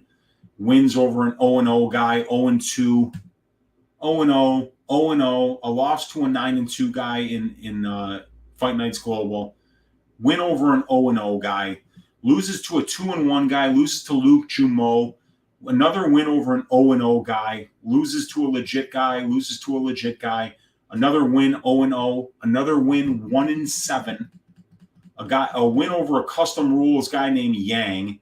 He beats Makashate Salilike, who's 6-8. a win over Chris Shannon in custom rules. He beats Wang 7-3. Beats Wang 0-1. This is his best win. Somebody named Chek Kane 17-9 in Rebel FC. Then he beats Nur Jiang 1-3. Min Yang Zhang 5-4. Aljaman Shadamanov in China Regionals 7-3. And then 3 wins in the Professional Pankration Championship, all in round 1. Wins over Konstantin Linik, Fabrice Degand, and Evgeny Golub. He's never beaten a legitimate mixed martial artist. Not one. Not one. And then he's got an 8-second win over somebody named Victor Jones in a bare-knuckle boxing match. And he had this bare-knuckle boxing match, won it in 8 seconds, and then was supposed to fight Jordan Young 2 weeks later, pulled out of that fight, pulled out of the Rothwell fight, pulled out of the Jacoby fight, and now here we are almost a year after the Jacoby fight, and he's fighting Alonzo Menifield. So, first of all, when you have 12 losses and every single one of them is inside the distance, and then your wins are over a bag of wangs, we say don't fade a bad fighter with another bad fighter, and there's really not a lot of evidence to suggest that Alonzo Menifield is a good fighter. The wins for Menifield in the UFC, Ed Herman, Fabio Charant, and Paul Craig and Vinicius Moreira, but Paul Craig looked like garbage in that fight. And then it's Deshaun Boatwright, Bryce Wright, Tanny Coe, Octavio Lacerda, Daniel Jolly, Bestai. So, I mean, actually, you know what? The regional scene competition that he's beaten in LFA are all better fighters than these clowns that Mozharov has beaten. So, yeah, I mean, I don't know. Dude, Alonzo Menifield is not a bag of wangs. He's not a bag of wangs. And that's what Menifield's been beating. It's just a bag of wangs. So you got to believe that Alonzo Menifield, if he can go down there and take down this guy, he's gonna submit him immediately. We've seen Mozharov tap to strikes in round number 1. He's so bad. He's so bad. He either knocks out Menifield in the first 60 seconds or he has literally zero chance. So this should absolutely be Alonzo Menifield all day. And I'm telling you something. If Menifield loses this fight, he's done for. It's time to just walk away. Because as fun as it is to watch this guy Mozharov, he's completely one-dimensional. And we saw Menifield go out there and take down Charant and submit him almost immediately. This guy Mozharov is really undersized for 205. Menifield can bench press a truck. I think he can really muscle Mozharov up against the cage, land some dirty boxing, drag him to the ground, and finish him with a Von Flue or something like that, just like he did to Charant here. But if Menifield blows this one, you guys, he's fucking dead to me. This guy Mozharov will be live, like I said, for the first 60 or 90 seconds. But if after 60 or 90 seconds this fight is still going, just live bet Menifield if he's not even wider than where he is, where he started. So, John Smith saying he lost to William Knight. Maybe go watch that fight. He didn't lose that fight. That should have been a Menifield win there. But look, William Knight would destroy Askar Mozharov.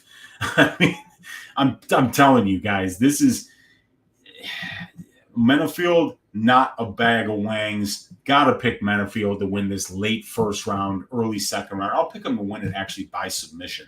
But yeah, I'm not going to overthink this one. I think I've already talked about it way too long. And then let's see here. We've got Odi Osborne against Zaruk Adashev here, the next fight. Now, I watched a lot of tape on these two guys as well. Really looking forward to this scrap here. Adashev 1 year younger, but it's Osborne going to be the much bigger guy here. 2 inches taller, 8 inches of reach, and both of these guys are southpaws.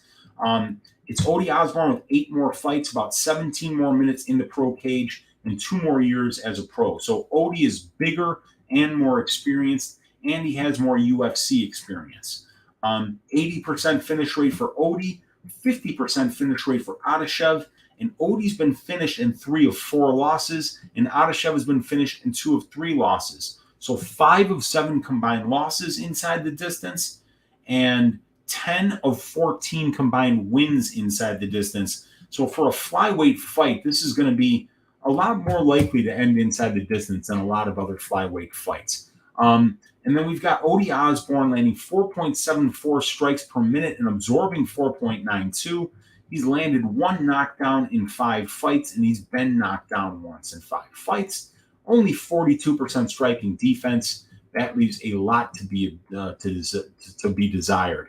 Now, Adashev, on the other hand, is landing about 0.65 more significant strikes per minute than he absorbs. And he throws about a half more significant strike attempts per minute than he absorbs. 40% striking accuracy, but 65.5% striking defense is really good. But he has been knocked down twice in 3 fights. We don't like to see that. One of them was by Manel Kopp. Adashev 0 for 5 on his takedowns, and he stopped the only takedown against him. Adashev is a kickboxer first, and he's done a good job at keeping these fights at striking range, which is where he's most comfortable. 93% of Adashev's 30 minutes in the cage have taken place at striking distance, while for Odi Osbourne, he's got 2% control time for, 17% control time against. So I'd like to see Odi wrestle here because we haven't seen people wrestle Zaruk Adashev and try to control him on the ground yet. And I think that that'd be a good way to win minutes against him. He's clearly way more comfortable kickboxing than he is grappling. So I think that could be a good place for Odi. He's got a good wrestling background. He wrestled in college a little bit before his program in Wisconsin got shut down. So, I think that Odi can win minutes on the ground here, and him being so much longer and bigger than Zaruk, he could have a similar amount of success at distance as Suma Derji did against him because Odi does use his length pretty well. So if we look at the strength of schedule for these guys, it's a little bit better for Osbourne, better ratio, similar amount of total fights. The wins for Osbourne, a little bit better in ratio, but it's Adashev who's fighting the more experienced and beating the more experienced competition. And the losses for Osbourne, probably a little bit better for Osbourne. But, Osbourne's bigger. He's more experienced. I think the striking is close, and I think the ability to be able to win minutes on the ground for Osbourne is going to be a little bit better. So I've got to lean him here. I think that he's just got a lot more ways to win this fight. Adashev throws heat. He definitely moves well laterally, but for somebody that's at such a size disadvantage, I don't see Adashev pressuring forward enough. I don't see him crowding the kicker. I don't see him closing distance with his strikes to enter in on takedowns and get takedowns. So, there's a lot of spaces here where I feel like Odi can win minutes. On the feet, I think he can win minutes if Zaruk is just trying to counter and move side to side instead of pressure. I think that Odi can win minutes with his grappling should he choose to shoot. We haven't seen that much from him, because only 2 takedowns and only 2% control time, are not the kind of numbers that inspire confidence when you think that this guy can win minutes. But this is a different type of opponent here that I think will be a lot more receptive to win minutes on the ground here because you're not, Kelleher, you're worried about the jiu-jitsu. Rivera, you're worried about the jiu-jitsu. Kopp, he didn't really get a chance to get going there.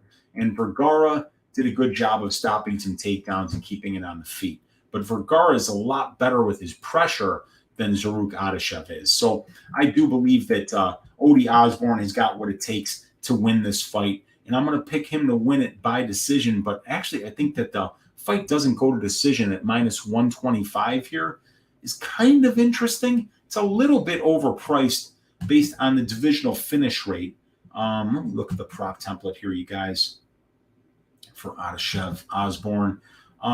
Fight doesn't go. You got 68% of their combined fights have finished inside the distance. That's 13% better than the implied probability of the line. And at the UFC level, 62% of their fights have finished inside the distance. We're only paying 54% on the line. So that's an 8% advantage over the implied probability of the line and almost a 23% advantage over the divisional finish rate of 39.82%. So it could be a cheeky fight doesn't go to decision bet here.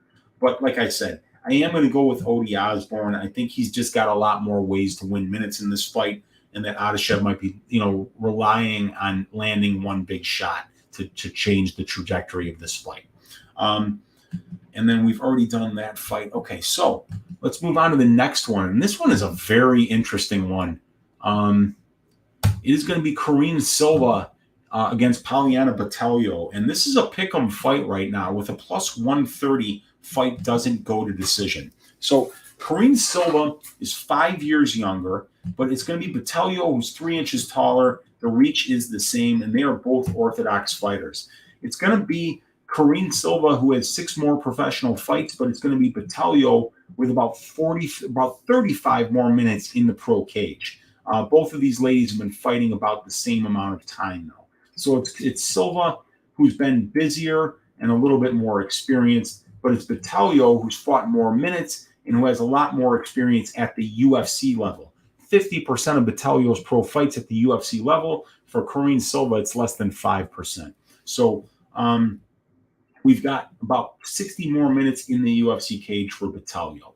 So Botelho taller, Karolina Silva younger. Karolina Silva more fights, but Botelho more minutes, and Botelho more UFC experience. Killer be killed fighter is Karolina Silva. 100% finish rate in 14 wins, 75% finish rate in 4 losses. 17 of Karolina Silva's 18 fights have finished inside the distance. Add to the fact that there's not good conditioning here for Silva either. So at plus 130 for the fight doesn't go to decision, absolutely one of my favorite bets of the week. I love getting killer be killed fighters with bad conditioning at plus money on the fight doesn't go to decision. I think it's a smash spot, to be honest with you guys. Like I say, 17 of 18 fights finishing inside the distance. If we go to the prop template here and just take a look at it, you see right here, that's the 17 of 18 number. And even Botelho's fights at the professional level are finishing inside the distance almost 60% of the time. So when you add up the experience here, 80% of their fights are finishing inside the distance as professionals. Now, the fight doesn't go to decision is at plus 130. So that's a 43% implied probability on the line, but they're finishing inside the distance 80% of the time. So that's a 36.5% edge over the implied probability of the line and a 39% edge over the 41% divisional finish rate. So it's a great spot here for violence. And even at the UFC level, Botelho's fights have finished inside the distance 2 of 6 times, and Silva's 1 of 1. So when you add that up, that's 3 of 7. That's still 43%, which is right on par with the fight doesn't go to decision line that they're giving us, and right on par with the divisional finish rate of 41.1%. But like I say, when we have a killer be killed fighter like Karolina Silva with no gas tank, it makes it a real layup. So I've already got a bet 1 unit plus 130 for the fight doesn't go to decision for this fight. But who's going to win this fight? That's what we have to figure out.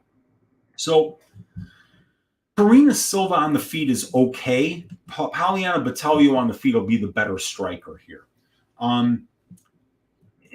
Karolina is just very dangerous on the ground. She's finished a lot of fights via submission and even more by knockout, but she's putting girls in the hospital. She broke City Roach's arm right in half. The forearm got broken right here, you guys. You could see it dangling. It was nasty.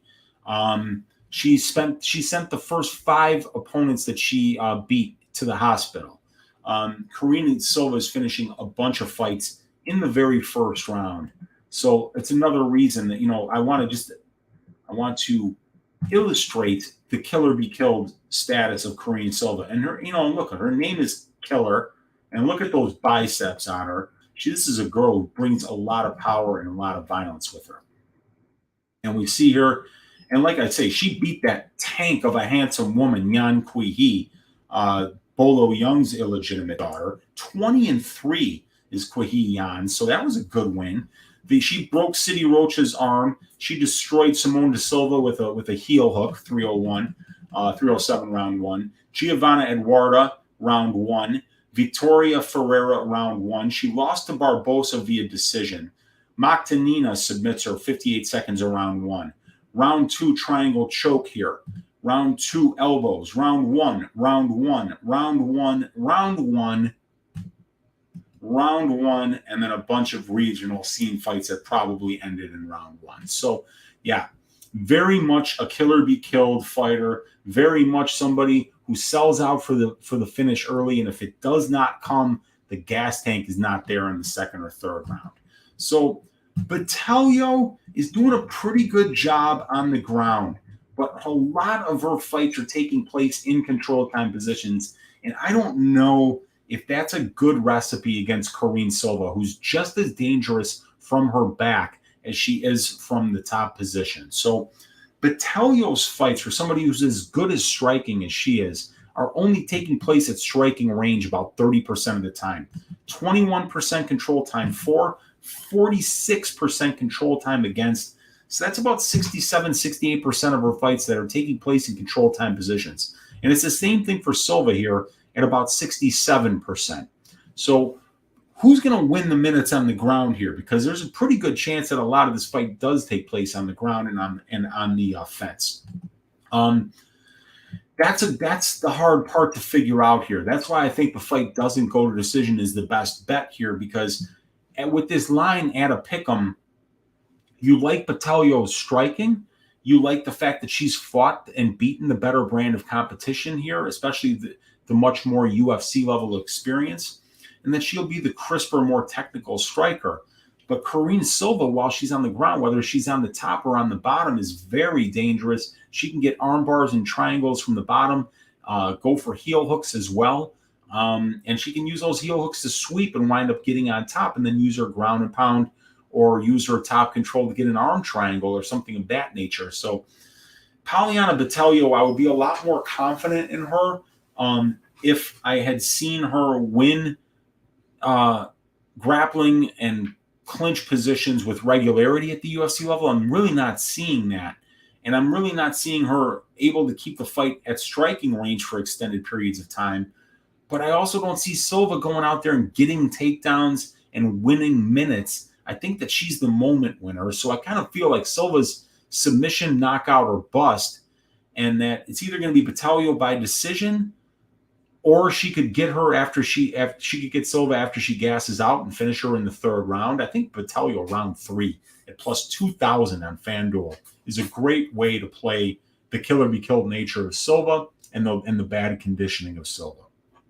I'm going to lean Botelho here because I think that she can win the striking exchanges. And I think that might be enough because I don't think either one of these ladies is good enough to win minutes on the ground regularly. And that if Silva doesn't get the submission on the ground, I think Botelho will probably win this fight. I'll pick Poliana Botelho. I'll pick her to win inside the distance, but I think that the smash bet for this particular fight, and I think that the line is just horribly mispriced, is plus 130. Fight doesn't go to decision. Next fight, Michael Trizano against Lucas Almeida. Trizano, a big favorite here at minus 212. Almeida coming back at plus 182. The fight doesn't go, sitting here at plus 140. So, yeah, and Lou Bet, you're saying round 3 plus 2,000, you say? Yes, and I think it's a good, I'm probably going to track that bet for a quarter or an eighth of a unit. But I've already got the fight doesn't go to decision for 1 unit at plus 130. So I don't know if I'm going to make that bet or not because I'm basically betting the same thing. But yes, that is a very good spot, I think. But for Trizano Almeida here, very interesting fight. Tail of the tape, almost identical. Pro experience, almost identical. Almeida 3 more fights, but Trizano about 30 more minutes in the cage. But Lucas Almeida about 1.5 years more as a pro. Trizano more UFC competition here with 4 more UFC fights and about 52 more minutes in the UFC cage. Now, Almeida is a killer-be-killed fighter with a 100% finish rate, and Trizano only a 44% finish rate, and he's never finished anybody at the UFC level. Trizano has been finished by submission once in his career and once by decision, while Lucas Almeida's only loss came on the Contender Series to Daniel Zellhuber by decision. Trizano doing okay on the feet, but he's absorbing more strikes than he lands. His opponents are throwing one more significant strike attempt per minute than he is. Trizano's never knocked anyone down, and he's never been knocked down. Almeida throws with power, serious power, 100% finish rate, and, he's really looking to take people's heads off. Really impressive first round against Zellhuber. And I think Zellhuber's just got a sick chin and great conditioning because Almeida was absolutely cracking this dude. So in terms of the grappling stats, we didn't see Almeida grapple at all in the UFC. He did give up a takedown and gave up some control time. Trizano has only shot 3 takedowns at the UFC level. He's gotten 2 of them. He's getting out-controlled at better than a 2-to-1 ratio, but that's really not that bad, seeing as his opponents are attempting 10 takedowns for every one that he attempts, and his opponents are out-takedowning him at about a 4.5-to-1 ratio. So the fact that he's only getting out-controlled at like a 2-to-1 ratio shows that he's kind of efficient. He can get taken down, but he will get back up, and he won't lose a ton of minutes there on the cage or on the ground. And Almeida's not exactly the type of guy to do that. If you watch the regional scene footage, he's not going to wrestle a whole ton. He really is looking to throw hands. If it goes to the ground, he's able to get submissions. He's gotten 3/8 of his fight, his wins by submission, and 5/8 of his wins by knockout. So, he's doing well in terms of being able to get finishes in more than one way. But when you watch Almeida, it's the striking where he's really the most dangerous. In terms of the level of competition, it's obviously Trizano, as we can see names like Giannetti, Pena, Dawson, Klein, and Dawoodu, while Almeida has a win by submission over Italio, Trindade, the loss to Zellhuber, and then wins over some regional scene guys that I haven't really heard of. So it's Trizano who's got the better experience and fought the better brand of competition, and he might be the better minute winner on the feet, but to me, this line, it doesn't make any sense because we've seen Trizano win fights in the UFC, but look, he's got 3 wins. 2 of them are by split decision, and one of them is by unanimous decision. I mean, that was a close one too. So for a guy who's been in 5 fights and has lost 2 of them clearly, and the 3 wins that he's gotten were like coin flips, there's no way I'm lying minus 212 on Trizano here against a guy like Almeida, who's going to be landing the bigger, more impressive shots, especially early in this fight.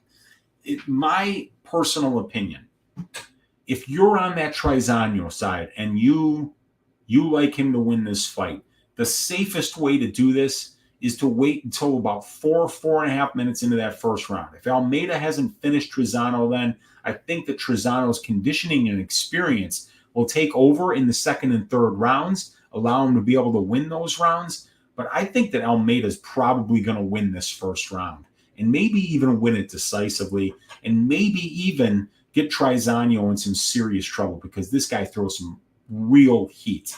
So I do have a bet on this fight. I've got a 1-unit bet on the finish-only prop for Lucas Almeida because Trizano has only finished 44% of his pro wins, while Almeida has finished 100% of his pro wins. Trizano has been finished on one of his 2 losses, while Almeida has never been finished. So I think that if a finish does come in this fight, it's going to come from the Almeida side. And at plus 140, I think it's a great way to play this fight because Trizano doesn't look like he can finish a glass of milk at this stage.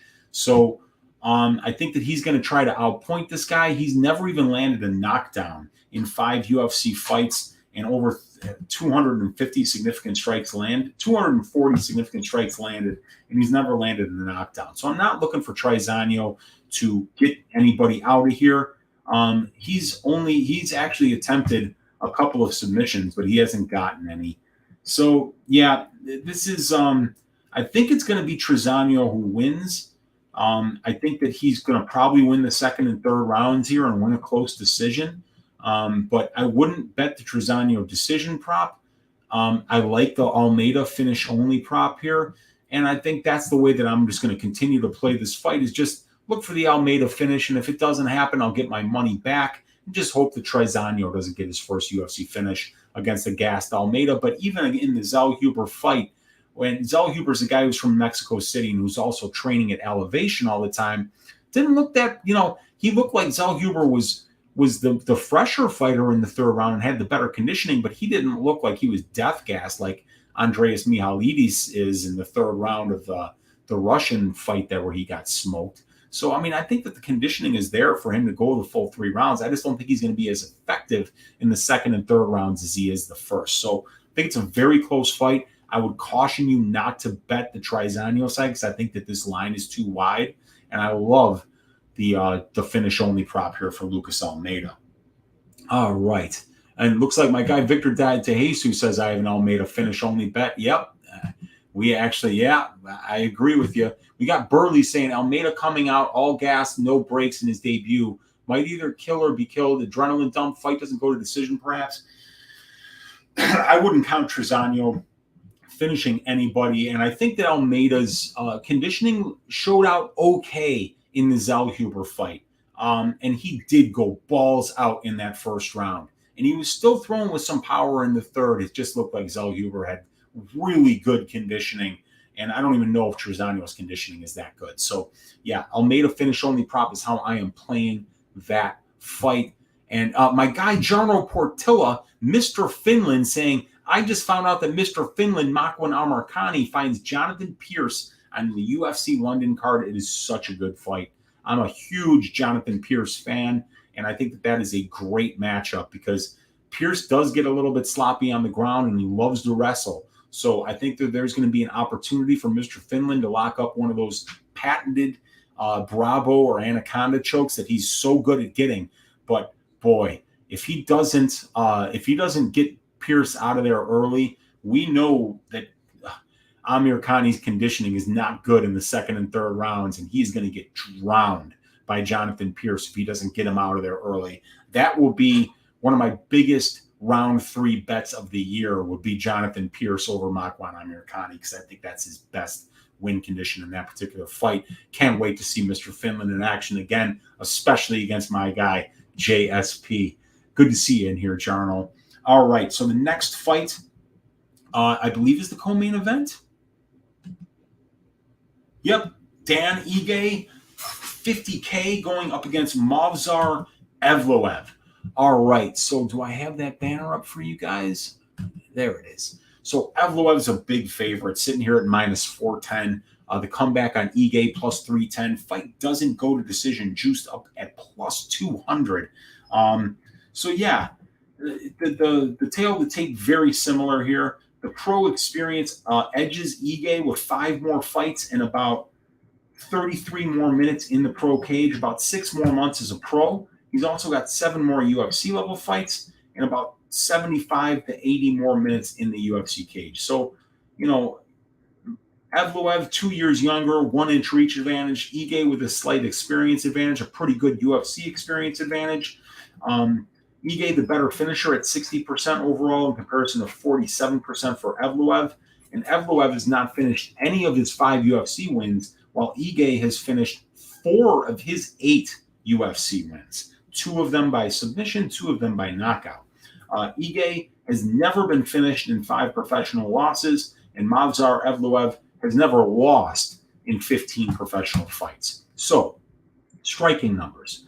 Ige landing about 0.43 more significant strikes per minute than he absorbs. He throws about 0.27 more significant strike attempts per minute than his opponents do. 46% striking accuracy. 4 knockdowns in 12 UFC fights is pretty good for 0.38 knockdowns per 15 minutes. And he's been knocked down 2 times in 12 UFC fights. It's 0.19 knockdowns allowed per 15. Evloev is decent on the feet. He's got good striking ratios, and he's got so he lands 4.32, only absorbs 2.8, and he throws 9.61, and his opponents only throw 7.69. So he throws more, he lands more, 45% striking accuracy, no power, but he's also never been knocked down.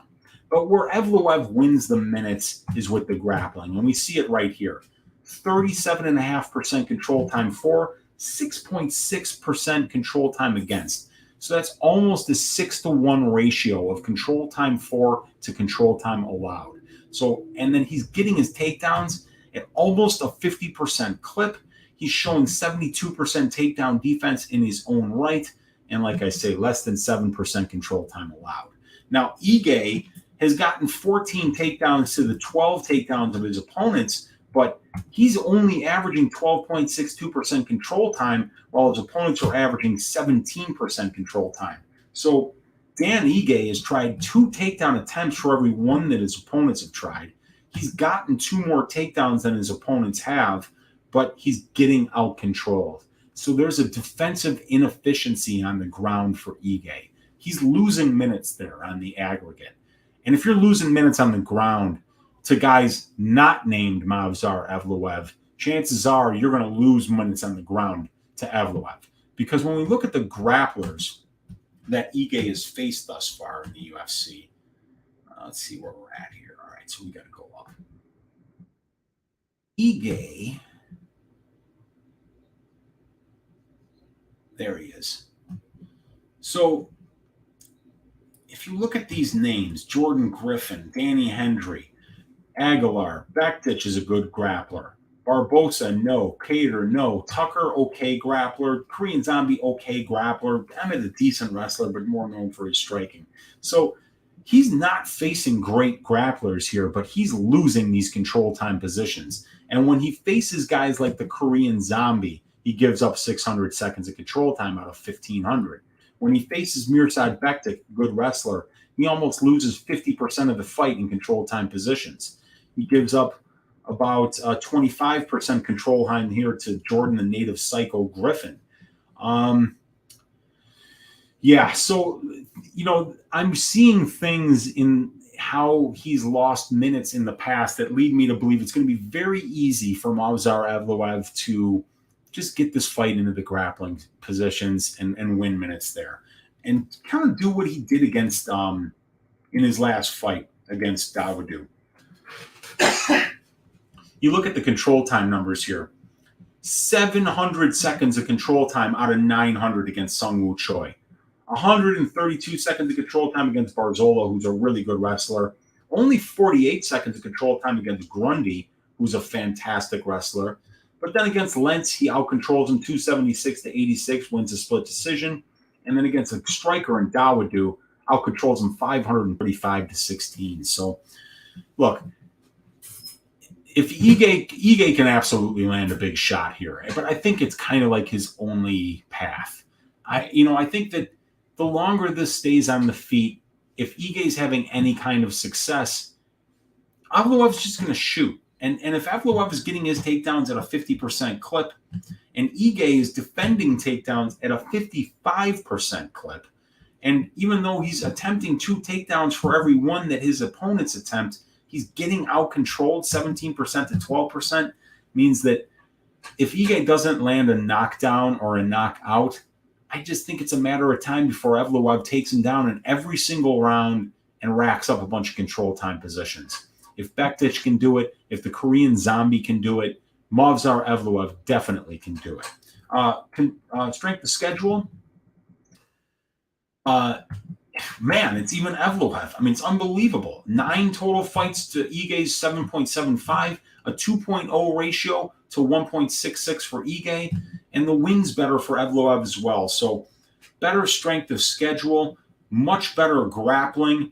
The experience goes to Ige, the size goes and to Evloev and the youth. The finishing goes to Ige. On paper it looks fairly close, but it's hard to picture Dan Ige keeping this fight standing long enough to win enough minutes or to land a knockdown or a knockout if that doesn't happen, Ige's takedown defense isn't good enough, and his defensive grappling isn't good enough to avoid losing a ton of minutes on the ground here to Evloev. So I got to believe Movsar Evloev wins this one by decision. It's a pretty easy fight to handicap. And Ige could shock the world here. He's a very good fighter, very well-rounded fighter, incredibly difficult to finish, very durable, and he's got serious power in his hands. All he needs is one to land. So because of that, because of what we know that Ige is good at, it's hard to picture somebody with as high a fight IQ as Movsar Evloev coming out here with any different of a game plan than just going in there and going to the wrestling, doing exactly what he did against Dawodu and Sungwoo Choi in order to make, in order to neutralize the striking that these guys have, which is where they're at their best, and win those minutes on the ground. So, yeah, Movsar Evloev by unanimous decision, which brings us to the main event of the evening. We're almost 2 hours in here, so we're doing good on time for a 14-fight card. We got Alexander Volkov squaring off against Jairzinho, Biggie Boy,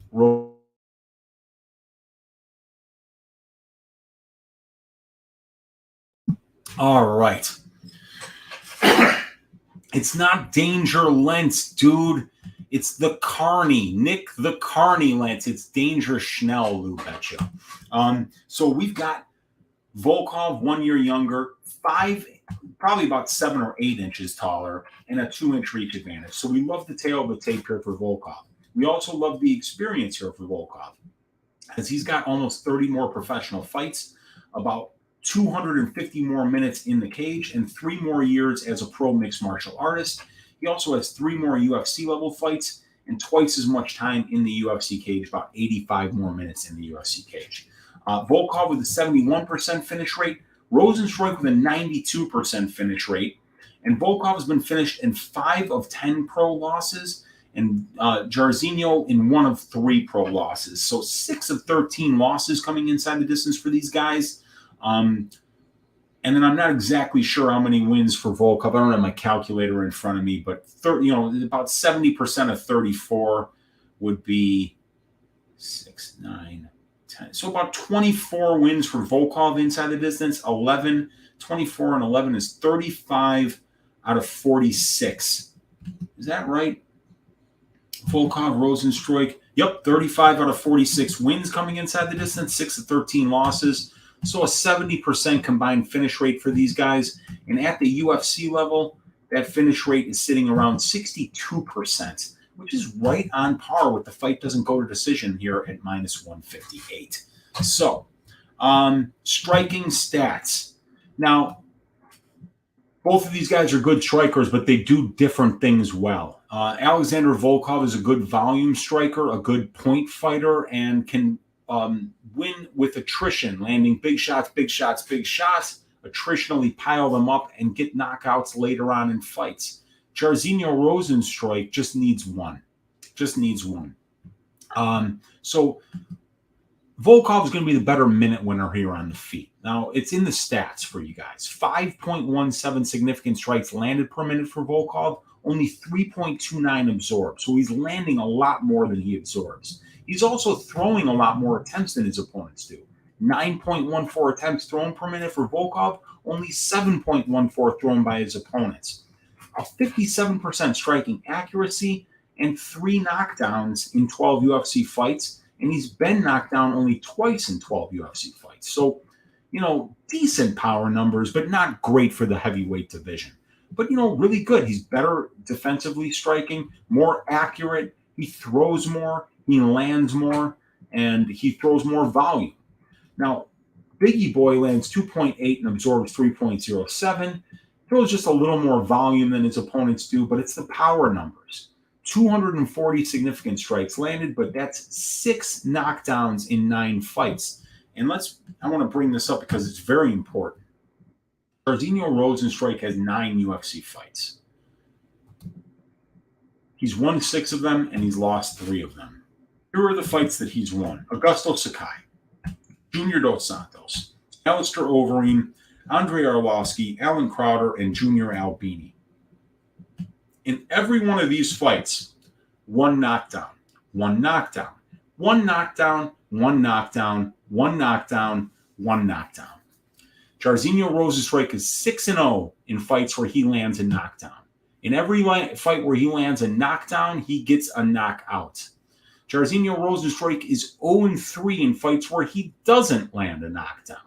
He's 0-3 in fights where he gets no knockdowns. 6-0 when he gets a knockdown, 0-3 when he doesn't. This is the archetype of the kill or be killed fighter. And in all these fights that he's lost, he's getting out-controlled. 379-0 here by Blades, 269-0 here by Cyril Gane, and then Francis Ngannou out-controls him 2 seconds to nothing, but lands the big shot. So, Rozenstruik is one of these guys that doesn't have to win minutes in order to win fights. As a matter of fact, against Alistair Overeem, he got control for 501 seconds out of 1,496, but landed a knockout with less than 10 seconds left in the round, in the 5th round. So he lost 4.5 rounds and then wound up winning the fight. So it's a pretty easy fight to handicap. Either Volkov wins minutes and wins a decision or gets a late knockout, or Jairzinho pressures, lands one big shot, and as a result of landing that big shot, Volkov falls down and then gets finished on the ground. So is Jairzinho going to land the big strike? If yes, it's Jairzinho. If no, it's Volkov. So here's how I bet the fight. I bet the finish-only prop for Jairzinho Rozenstruik. Rozenstruik's only been finished by Ngannou. So we saw that kind of power that, the one guy in the division with more power than Jairzinho Rozenstruik is Francis Ngannou. That's not Volkov's game, And we've seen Volkov lose to Derek Lewis the same way that Overeem lost to Rozenstruik, winning the fight right up until the point where his opponent lands a big shot and finishes it at the end of the round, at the end of the last round, as a matter of fact. So Volkov got finished at the end of the 3rd round by Derek Lewis. The Dutch guy got finished at the end of the 5th round by Rozenstruik. So we could see these kind of things happening. But these guys that Rozenstruik is losing to, Blades 11-3, Gane 7-1, and Ngannou 12-2. So the cream of the crop of the division. And, for Volkov, he's lost to Gane. He's lost to Aspinall. He's lost to Blades. And then he lost to Derek Lewis. So, he's lost to 2 of the same guys that Rozenstruik's lost to. And he's in addition lost to Aspinall and Lewis, while Rozenstruik has lost to, I forget who the third, Ngannou. So, I think that this being in the small cage, and I think what's really important here is that I would like to see Volkov go to the wrestling, but we can't count on it, right? Volkov has attempted 10 takedowns in 12 fights, and he's only managed less than 7% control time for. And we've seen that Rozenstruik has lost minutes on the ground. He's been taken down 9 times in 9 fights. He's gotten controlled 26% of the 85.57 minutes that he's been in the UFC cage, and he's accumulated less than 1% control time for. So, he's shown the ability to be able to lose minutes on the ground. And when you've got Jairzinho Rozenstruik's back on the mat, you've also put him in a situation where he's at his least dangerous. He doesn't have submissions from his back. Jairzinho Rozenstruik has never even attempted a submission in 9 UFC fights, and he hasn't even attempted a takedown. So when you're looking for the type of fighter that's going to beat a Rozenstruik, you'd like to see somebody that's going to be able to wrestle so that there's less time on the feet for Jairzinho to land that big bomb. Unfortunately, even though Volkov is getting his takedowns at a 70% clip, we see 7% control time for. That will be about 10 minutes of control time out of 172. So, on 7 takedowns, it's only 10 minutes of control time, and a lot of that is going to be cage control time. So, Volkov is going to have to manage distance very well, use his kicks in order to be able to keep distance, use his feet, rotate around that ring, move laterally, keep the distance, keep the jab, But the problem is that Rozenstruik's jab is fantastic. And when Jairzinho is walking forward, I don't think that Volkov has the kind of power in order to frustrate Rozenstruik or to make him think twice about walking forward. And I think if Jairzinho just walks forward and pressures Volkov, it's just a matter of time before he finds the lights out. So in this fight, I favor Volkov's experience. I favor Volkov's grappling, but I don't think the grappling advantage is big enough for me to worry about the power advantage that Jairzinho Rozenstruik has on the feet. I think is going to be the changer in this fight. And then when we see that, yeah, Volkov's more experienced, but look at this. Jairzinho in the UFC has actually fought and beaten and lost to the better brand of competition here. So more power for Rozenstruik. I think he wins moments on the feet. I think he's fought the better brand of competition. And I think he's in a little bit better place to make some noise here. It's going to be a close fight. I bet 1.15 units on the Biggie Boy finish only prop at minus 115. That way, if the fight goes to decision, the bet is a wash. But if Jairzinho does get the finish inside the distance, I'll cash that bet. And if Volkov finishes him, I'll lose it. But I think Volkov 4-5 decision is the way to play it if you're on the Volkov side. And I think Jairzinho Rozenstruik finish only prop or Jairzinho by KO at plus 200 is the way to play it if you're on the Biggie Boy side. I'm going to pick Jairzinho Rozenstruik by second round knockout, you guys. So let's see what we've got for you. So we've made it through 2 hours and 1 minute in. So by the way, I didn't even get that banner up there. We see Volkov minus 162, Biggie Boy plus 142. The fight doesn't go to decision at minus 150. Now, I think that's interesting too. I think that's a good bet because we see at minus 150, the implied probability of the line is 60%. 62% of these guys' fights have finished inside the distance at the UFC level.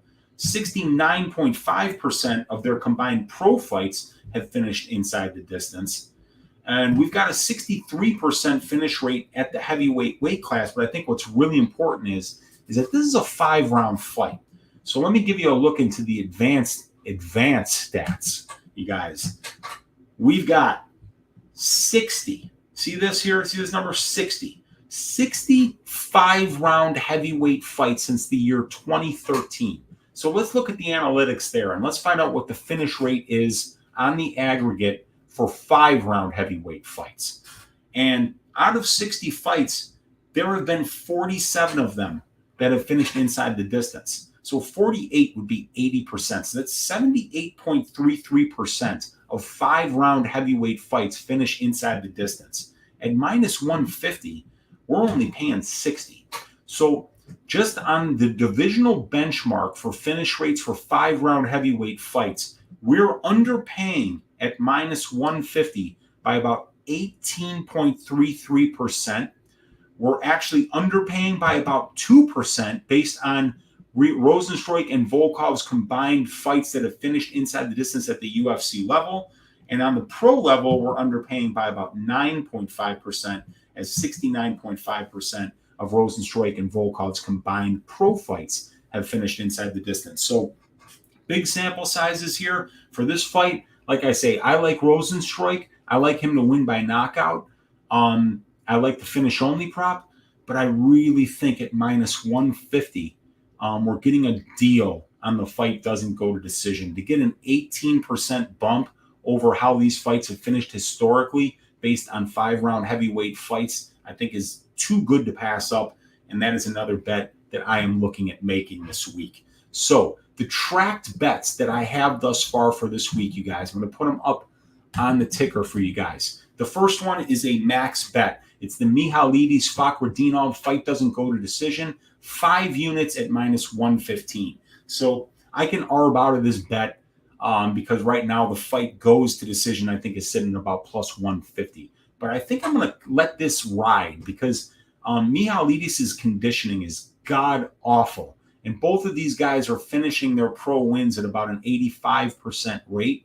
And Michailidis has been finished in 100% of his losses as a pro inside the distance. So I'm going to be probably letting that one ride or maybe reducing my exposure just a tiny bit. The Rozenstruik finish only prop, 1.15 units at minus 115, I've bet. I have Menifield inside the distance, 1.5 units at plus 100. This guy Mozharov, 12 career losses as a pro, all 12 of them inside the distance. Huge red flag. This guy is not durable, and Menifield looks like he could throw a rock through a wall. So, I mean, I just think that this guy is gonna absolutely destroy Mozharov if Mozharov doesn't get him out of there right away. And did I write down my 4-leg parlay? No, I did not. I thought I had written down a 4-leg greasy parlay for you guys. Okay, so Batalio Silva fight doesn't go to decision. I have 1 unit on that at plus 130. And then I've got the Almeida finish only prop against Trizano at plus 140 for 1 unit. So those are my tracked bets. The greasy 4-leg parlay, I'm going to create a banner for you guys here and get that going. And we're going to start with the Evloev EVL by decision at minus 150 will be the leg number 1 of the greasy 4-legger. Leg number 2 is going to be Menifield inside the distance at minus 120 on FanDuel right now. Leg number 3 will be the Silva Batalio. Fight doesn't go to decision. That one is at plus 130 or plus 120 on FanDuel right now. And leg number 4 will be the Volkov Rozenstruik. Fight doesn't go to decision, sitting at minus 158 on FanDuel. If we put those 4 greasy legs together, we're going to get plus 942. And if you do it on FanDuel, if 3 out of the 4 legs cash and your parlay is $25 or less, you'll get a free bet in the amount of the bet that you made. So if you have a $25 bet on this and 3 of the 4 legs cash, you'll have a $25 free bet in your account that you have to use in the next 7 days. So we're going to add this banner, and that is it right there. So once again, Movsar Evloev by decision, minus 150. Alonzo Menifield inside the distance at minus 120. Karolina Silva Poliana Batalio fight doesn't go to decision at plus 120 on FanDuel. And then the Volkov Rozenstruik fight doesn't go to decision at minus 158. That is your greasy 4-legger for this, the UFC Vegas 56 card, which means that we have 1 more order of business to attend to. It is going to be Uncle Weezy's ass shaving of the week. And we've got some people in here. What do we got? Let me see my comments. Justin Villegas saying, I think Molina is Uncle Weezy's ass shaving of the week. El Chefe. Yeah, man, El Chefe's the man. And we got the greasy Weezy parlay, man. Yeah, Movsar via decision. I like that one. Effie saying, Weezy, you're the man. Thanks for the content as always. My guy, keep it cool, saying ass shaving, ass shaving. Who's it going to be, you guys? Let me see. The old bait and switch. I love the home Vieira decision. They would redirect the Sal D'Amato hate to the other 2 shills. Yeah. All right. So, there's some good spots here. I mean, obviously, I think a lot of people like Erin Blanchfield to shave some ass this week against J.J. Aldrich. I think a lot of people, including me, like Fakhretdinov to get the win over Michailidis. But I don't know how either one of these guys is going to look at 170. I do like Molina to win, but I think it's going to be a close fight, so I can't pick my guy El Chefe. Munoz Gravely, I can't pick that one. Saint-Denis Stolze, I like Stolze, but, I mean, he's an underdog.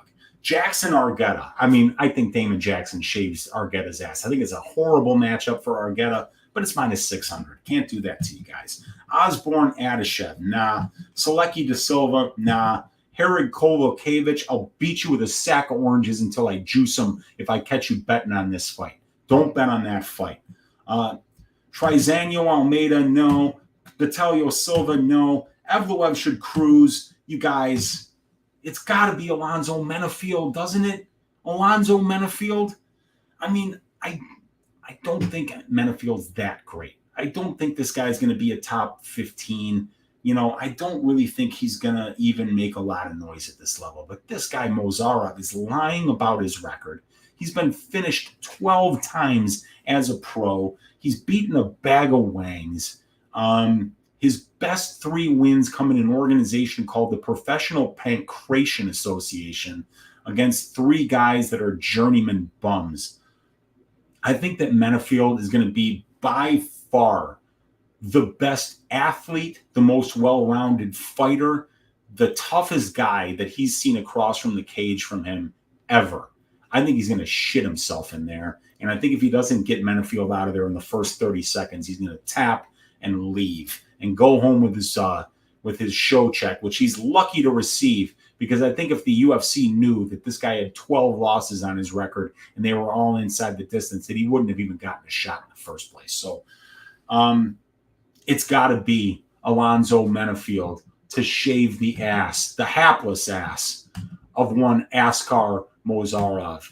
Uncle Weezy's ass shaving of the week.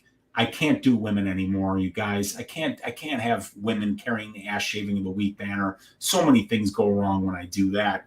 And I lose sleep when I do it. I do it to myself. I've got to pick somebody that I really think has the chance to win this fight, win it violently. And I think that if Menifield just takes this dude down, it's going to be over shortly thereafter. It's going to be like trying to get a truck off of you. I think Menifield's the bigger, stronger, more powerful, way more athletic guy, and certainly much bigger heart and conditioning. So Uncle Weezy's ass shaving of the week is going to be Alonzo Menifield. We did it, you guys. 2 hours and 11 minutes in. I don't even know how many of you guys are hanging out here, but it's always more than 50. And I'd like to thank each and every one of you guys for spending your Tuesday night here with your Uncle Weezy, breaking down all 14 fights on the UFC Vegas 56 card. God bless each and every one of you. I'll be back tomorrow night on Pub Sports Radio for the DFS show. I'll be back tomorrow night on the MMA Engine YouTube channel for a balls deep breakdown of one of these fantastic fights. And I'll even be back tomorrow night right here on Uncle Weezy's channel at 10:30 p.m. after the Club and Sub podcast for another episode of Ask Weezy.